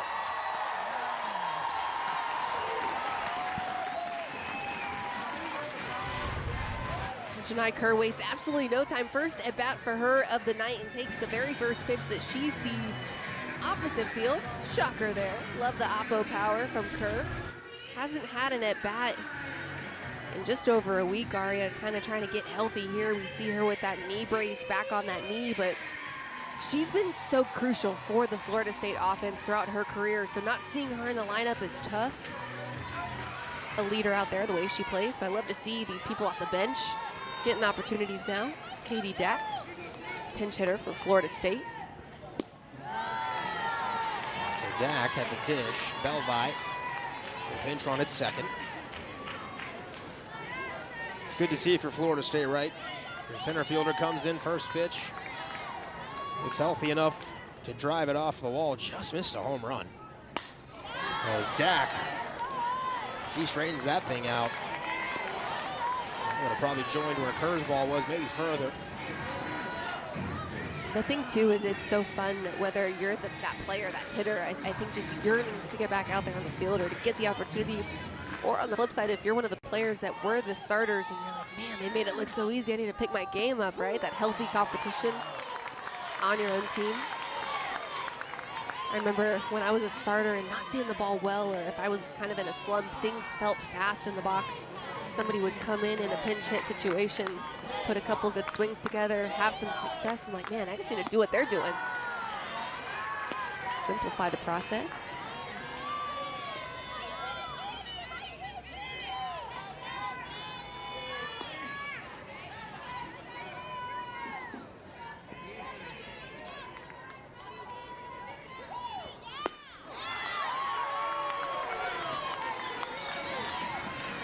And not only are they putting good swings on pitches, they're taking pitches too that some hitters are falling victim to on both sides of the field, to be fair. Pitches down in the zone have been so effective tonight.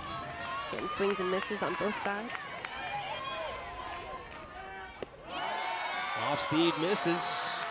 Florida State's got 2 aboard.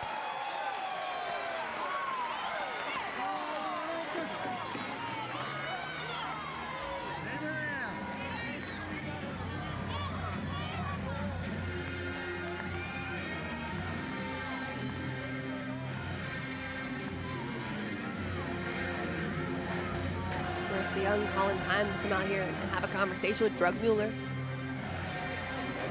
8 balls to 10 strikes. Another pinch runner at Florida State for FSU. It'll be Fry, who will take the bag instead of Dak. Mercy Young trying to just impart some information and knowledge here to Drug Mueller in the circle. Young was a 3-time All-American pitcher herself at the University of Michigan.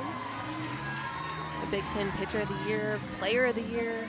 She knows what she's doing out there, and I think something interesting I got to ask her, was coaching always in your sight for the future? She goes, no, I used to want to be a lawyer. I was like, oh, Coach, this really worked out for you, so congratulations. I'm sure you'd have been a great lawyer, but you seem to be an even better coach.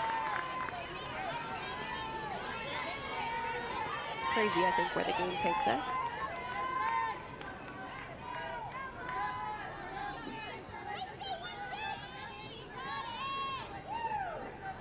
And Drug Mueller's lost his own.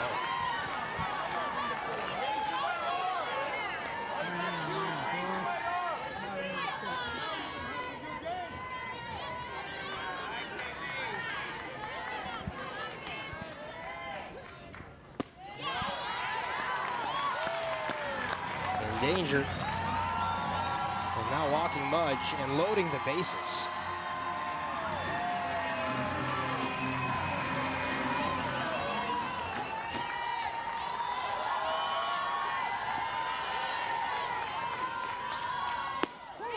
There's a strike. Here to Mudge. Mudge only her 3rd at of the night. Crazy. I feel like she's already had 4 or 5 under her belt. She had the first hit of the game for Florida State in the 4th. Another walk.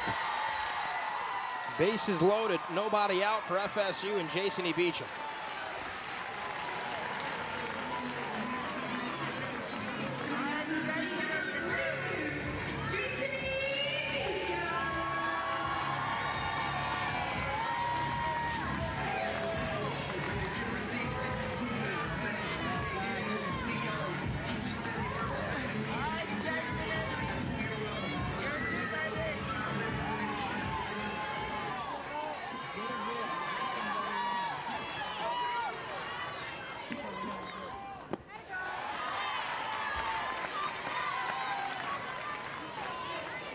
Beecham 0 for 2. A ground out in the 1st and a fly out in the 4th.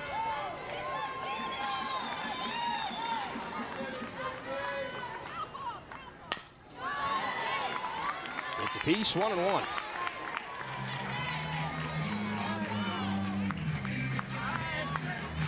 Jason E. Beecham is no newcomer here to Ducks on a Pond. She's hitting .481 with runners in scoring position this season, leading the team with people on base, opportunities for some ribbies. 2-1.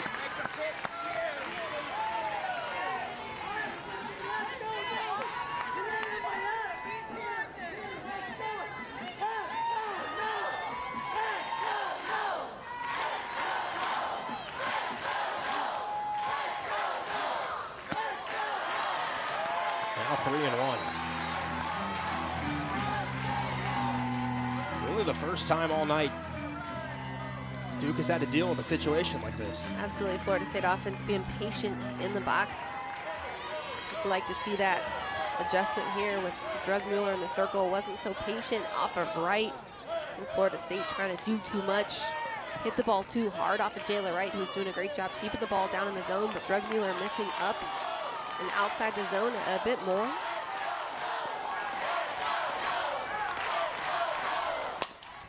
On the ground to second for one. The relay throw not in time, run scores. And so the shutout is broken up. Again, if you're Duke, you're just trading outs for runs at this point. You'll take it. The Seminoles on the board.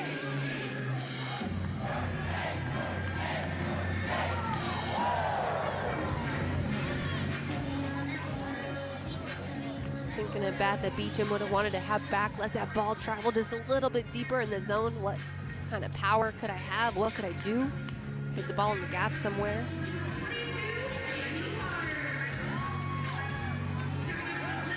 Bench runner at first for Beecham, Sandy Potter.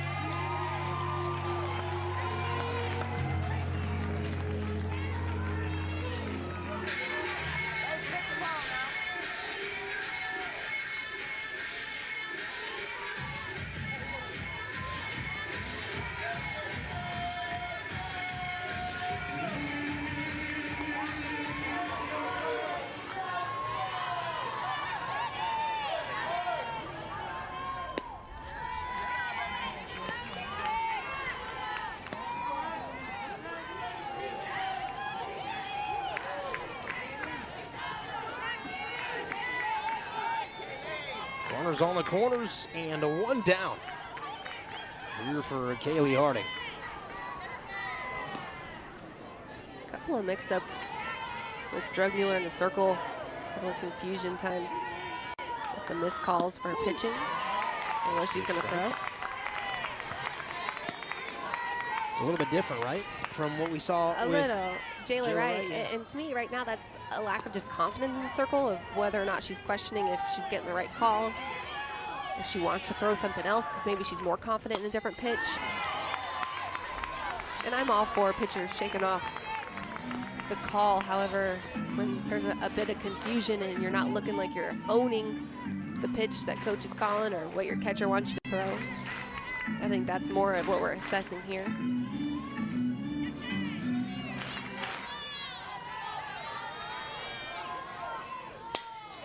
Off the end of the bat, dropping, and it's going to get down. Another run scores.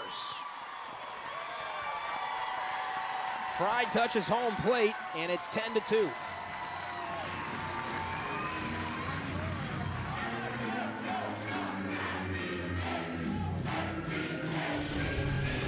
Kaylee Harding getting just enough of that ball. That ball really off the plate. Good piece of hitting. Great pitch from Drugmuller. But Harding getting just enough of that ball. Getting it to fall. Shallow right field right there in front of Goddard. Okay, it's a single in the books. Tomorrow looks like she tattooed that with a nice little ribby to boot. It looks like Duke's. For Duke to secure this run rule victory. She'll get to face Edenfields, followed by Ross and Waycaser.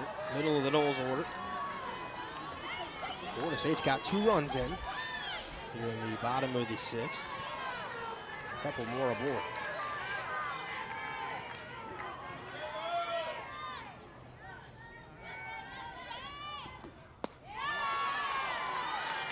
First pitch missing to Edenfields. Those have shown more patience here in this bottom of the 6th. They have, and it makes you question what could this game have looked like. Probably a high-scoring one so far. I mean, we saw Duke offense just lighten it up, but if Florida State was more disciplined in the box from the first pitch, first inning, now trying to chase 8 late in this ball game. But that's why Jayla Wright's so good. She gets batters to bite at pitches down in the zone, out of the zone, taking hitters out of their game. But that's where maturity and experience come into play. If I'm a hitter and if I can be so committed to my plan, getting right to elevate pitches that I can hit hard, it's game on. drop ball. She's had Edenfield fooled a couple of times already this evening with that pitch. This is a hack from Enfield up in the count 2-0. But look at that one. It's just going to be right above the kneecap there, ending right below the kneecap. Such minimal movement, but just enough to miss barrel on some really good, strong hitters. Right back to it. Dribble foul. And it's 2-2.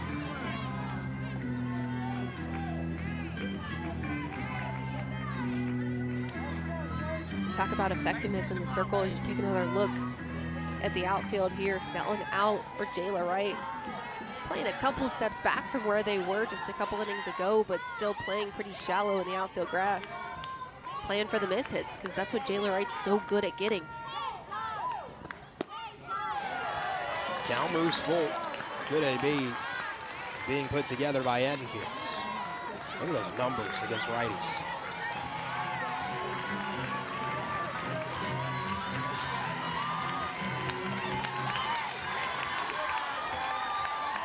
Florida State fan base trying to will their team along.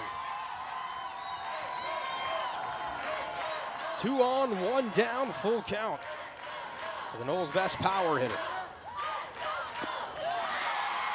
Wright walks Edenfields, and they're loaded.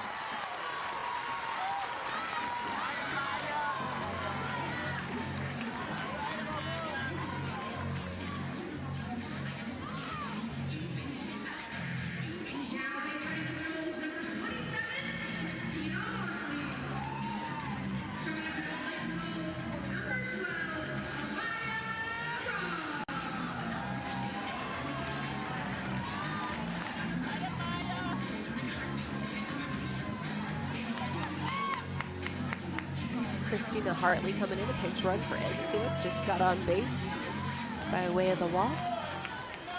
And that could be a really pivotal moment for the Florida State offense. Just even looking ahead, not so much to this game, Aria, but the rest of the weekend. Those adjustments made and finally making adjustments off Jayla Wright, although only one hitter. We talked about it earlier. Could be contagious, could have a momentum shift looking ahead, no matter how this game concludes. No doubt.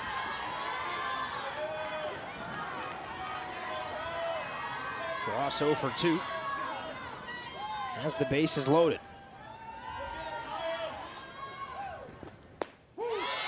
Quickly, 2 strikes. Jayla Wright back in the circle.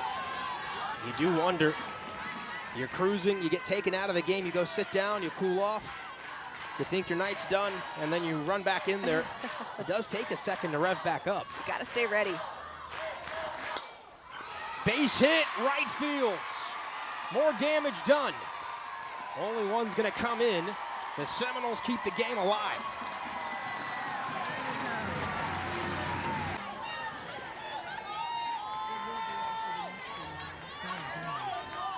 And folks, crazier things have happened. Great block there from Freelick. Prevents a run from scoring. You've got Harding down at third, Hartley at second, and Ross at first.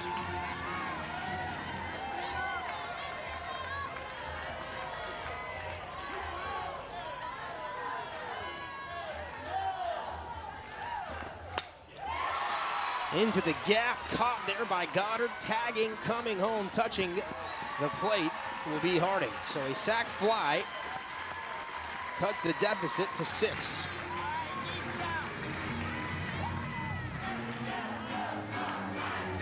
I think the key right now is Florida State just knowing, hey, we can get the job done against Jayla Wright. We can make things happen. We can put people on base and put together some good quality at bats, which I think we started to question going through 5 innings early in this ball game. Jayla Wright just quickly putting an end to any Florida State offensive life that we may have seen. This is less about this game right now for Florida State, just kind of looking ahead of the level of confidence against some really great pitching. Runner going down to second. Duke will concede. Ross takes the bag. Second and third, now just 2 outs. It's Issa Torres working against Jayla Wright. I tell you what, a base hit here makes things really interesting.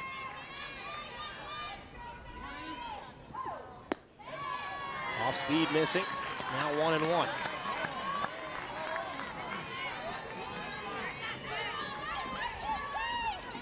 Is that you calling your shot?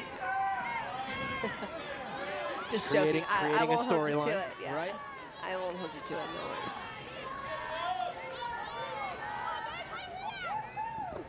worries.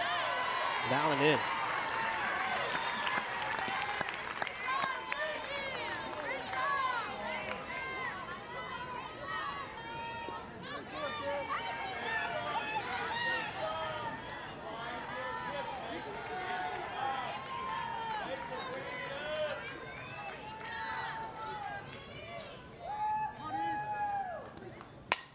On the grounds, stepping on the bag and retiring the side, but then Putting some pressure on the Florida State defense early in this ball game, scoring 10 runs through 6 innings. Florida State having some offensive struggles there.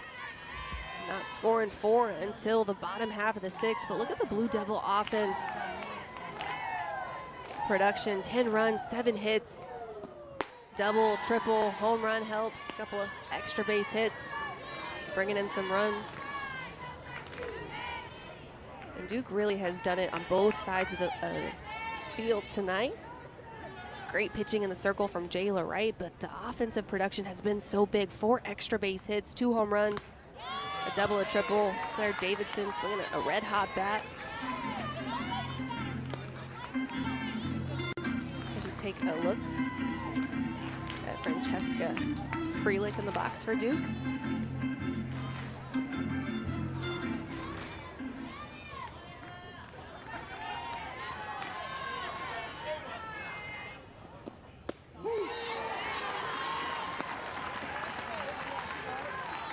Take a look at this pitch for Emma Wilson, the 3rd pitcher on the night for Florida State. Doing a good job, just finding some success. Middle of the plate, Freelick not able to pull the trigger. Freelick 0 for 3 on the night too. So that ball is hit to Jasoni Beecham, cutting across the diamond, making the play. Lead off out. If Florida State could keep Duke offense to a minimum right now, headed into the top of 7, that would be big for Florida State momentum going into the bottom half of the inning, putting together a couple of good quality at-bats back in the bottom of the 6th. 9 batters came to the plate for Florida State, finally making those adjustments that we wanted to see earlier throughout the ball game. We've had 3 pitching changes for the Noles in the circle. Started with Danley, went to Mimi Gooden, now Emma Wilson getting the ball.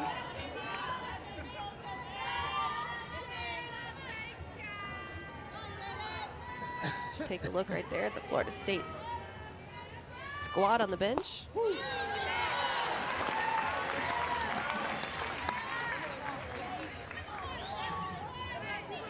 Jada Baker now up to bat for the Blue Devils. 1 count. And 10-4 now on the top of the 7th. Wilson getting Freelick to ground out. Alex, that was heroic work, by the way. Thanks. I really tried. It was impressive. It got heavy for a second. I got a little nervous, but hey, we're going to make it work.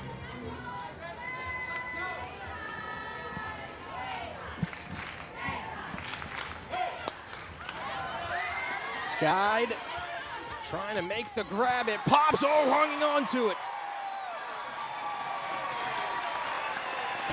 How about Fry staying with it? Oh, my goodness. How about Fry? But I was just going to say, it always finds the new girl, right? She just comes in the last inning to run.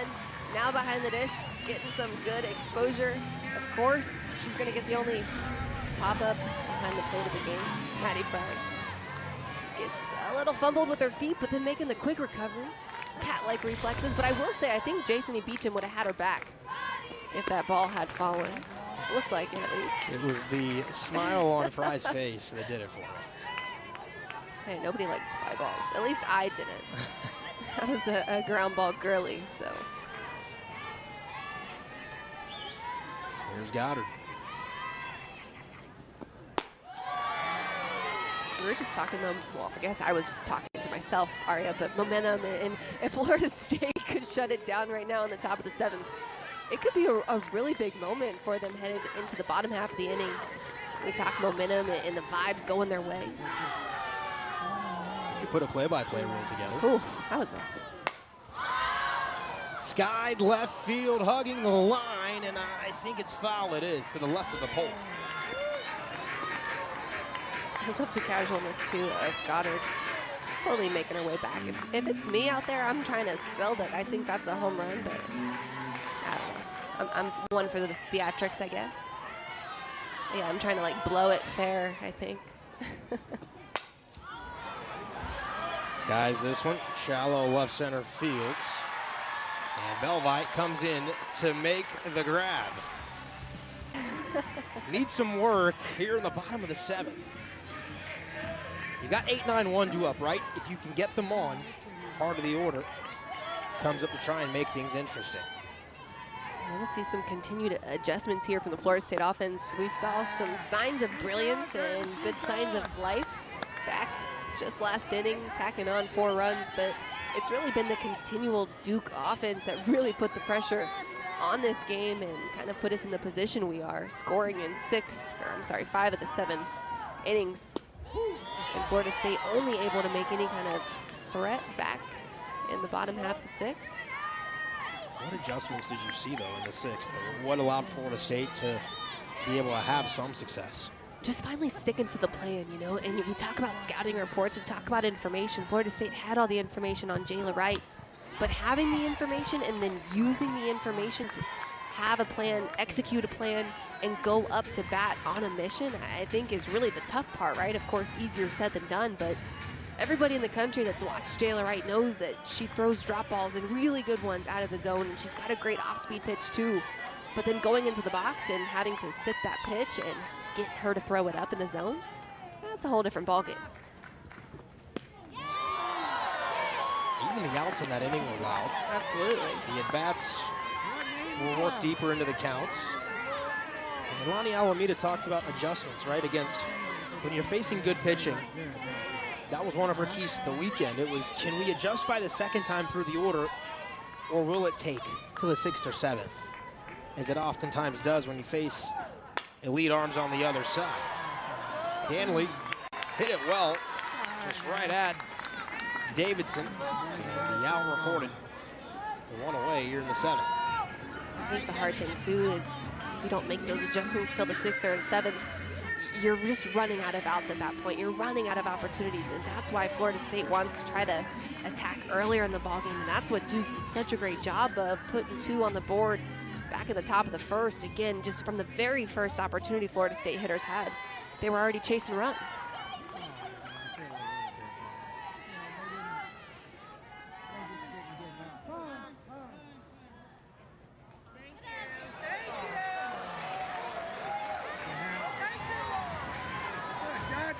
Our first time violation that we've seen. Talk about new rules at play this season. 22nd rule is definitely a new one. Strike to Flaherty. These 2 teams again back here tomorrow, 1 o'clock.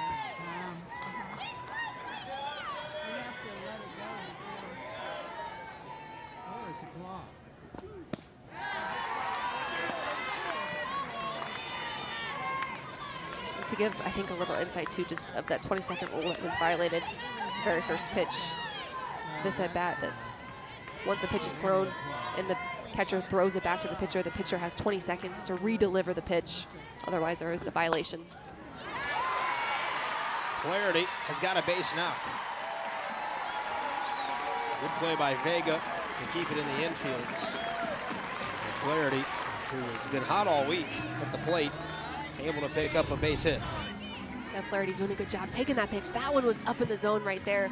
Dev Flaherty still hitting a ground ball, but in a good spot there, finding the hole, the middle of the field. Vega unable to make the play. Nice diving effort there up the middle.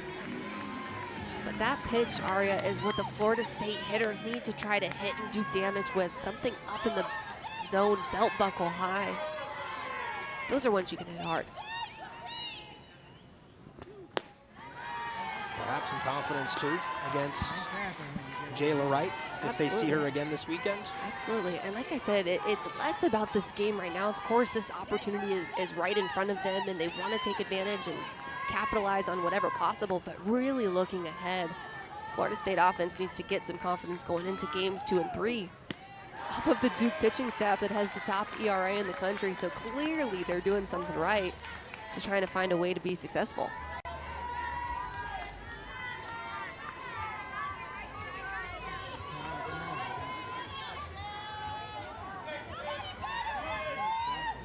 Mudge 1 for 2 in this game officially. 3-0.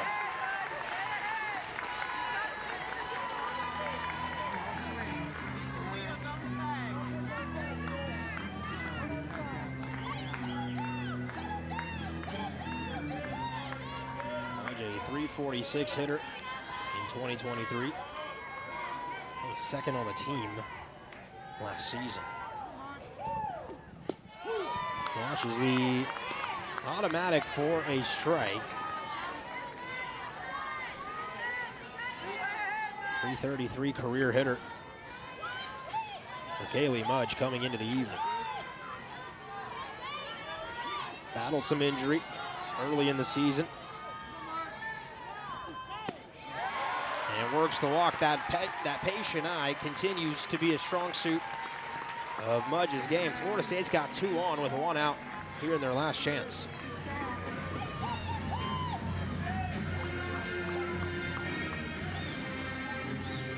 Marissa Young gonna call timeout and go have a conversation with Jayla Wright.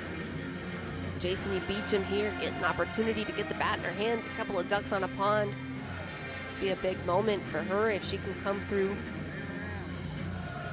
Marissa Young just trying to tell Jayla Wright, if I had to speculate and assume, from up here in the box, of course, I'd just say, hey, go out there, throw your game. You know you're good. You know what you can do out there. Let your defense get to work behind you. We're still up 6 runs. Nothing to lose here. We just need outs. If I had to speculate, but. You're allowed. I think they pay you to speculate, quite honestly.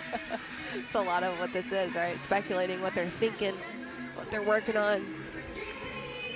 But it's so cool to see from this side because it's sort of that been there, done that feeling of also looking back, man, if I knew then what I know now, it'd be dangerous.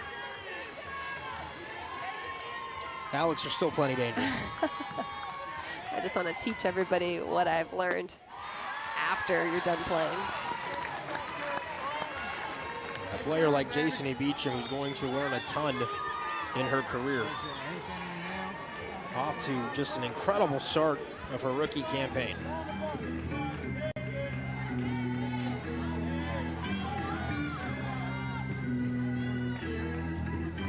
Jayla Wright just kind of throwing a lot more balls right now than we saw in the first 4 innings of work. 1-0, misses 2-0. I think the zone's gotten a little tighter here in the back half of the game.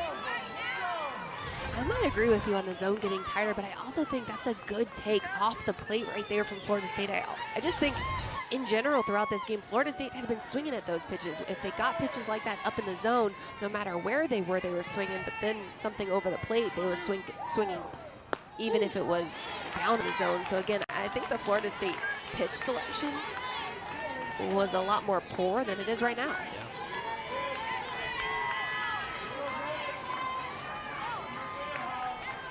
Florida State's rookie third baseman is in a hitter's count with 2 on.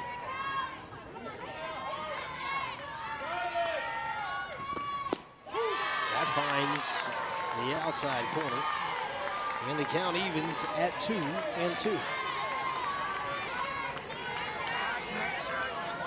Jayla Wright back in the circle now, relieving Drugmuller, who relieved her.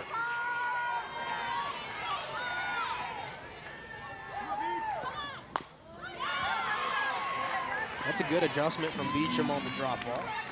Staying alive on a tough pitch. Beecham just in battle mode right now.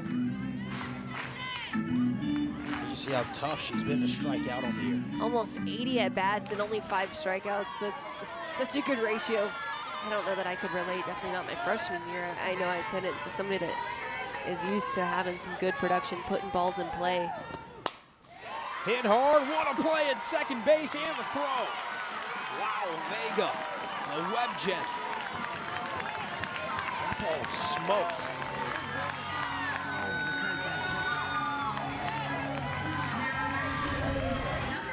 And Amina Vega over there doing a great job just laying out for that ball on her forehand side.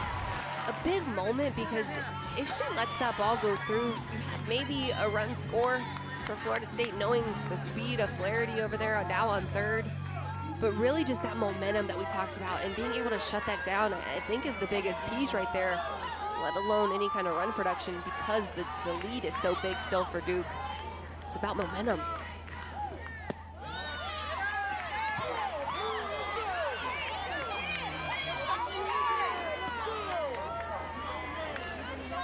Flaherty and Mudge, second and third. There are 2 away. Jayla Wright and Duke just need 1 out for a series opening victory. Outside a corner for a strike to Kaylee Harding.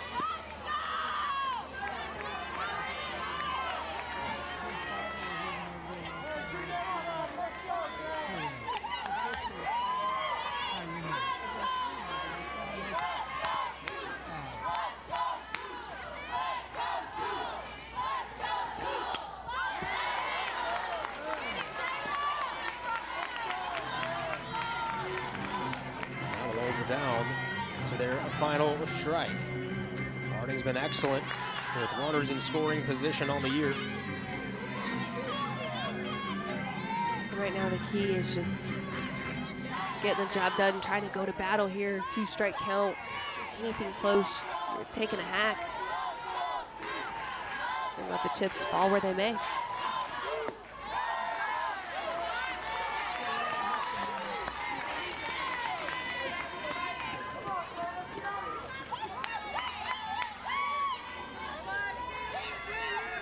Interesting to see tomorrow night, tomorrow afternoon's pitching battle between the Noles and the Blue Devils. That matchup as Ocho stays alive, Kaylee Harding. You gotta guess Cassidy Kurt will get the start in the circle there for Duke. And for Florida State, Allison Royalty probably gonna be the one who gets the nod first. I would think so. Maybe McKenna Reed as well could factor in there. If we had to speculate, right? I think that's what we would get. You more than I. I inquire. You speculate. And the 2-2. This is outside. Florida State has put together some really good at-bats here since the 6th inning. And that's the adjustment that I like to see more than anything from Florida State right now. Duke has continued all night to make adjustments. No matter the pitcher they are facing, they're making change in the box. And Florida State a little bit slower to the punch to make those changes, but doing a good job late in this ball game. On the ground, it's going to get under the glove of Golds. Flaherty touches home, lead cut in half. It'll be an RBI single there for Harding.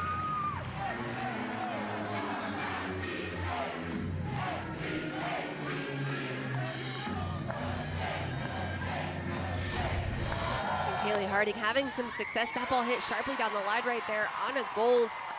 Typically really solid down the line, playing back a little bit too with the base runners on, and hitters have to be super patient, letting that get deep in the box.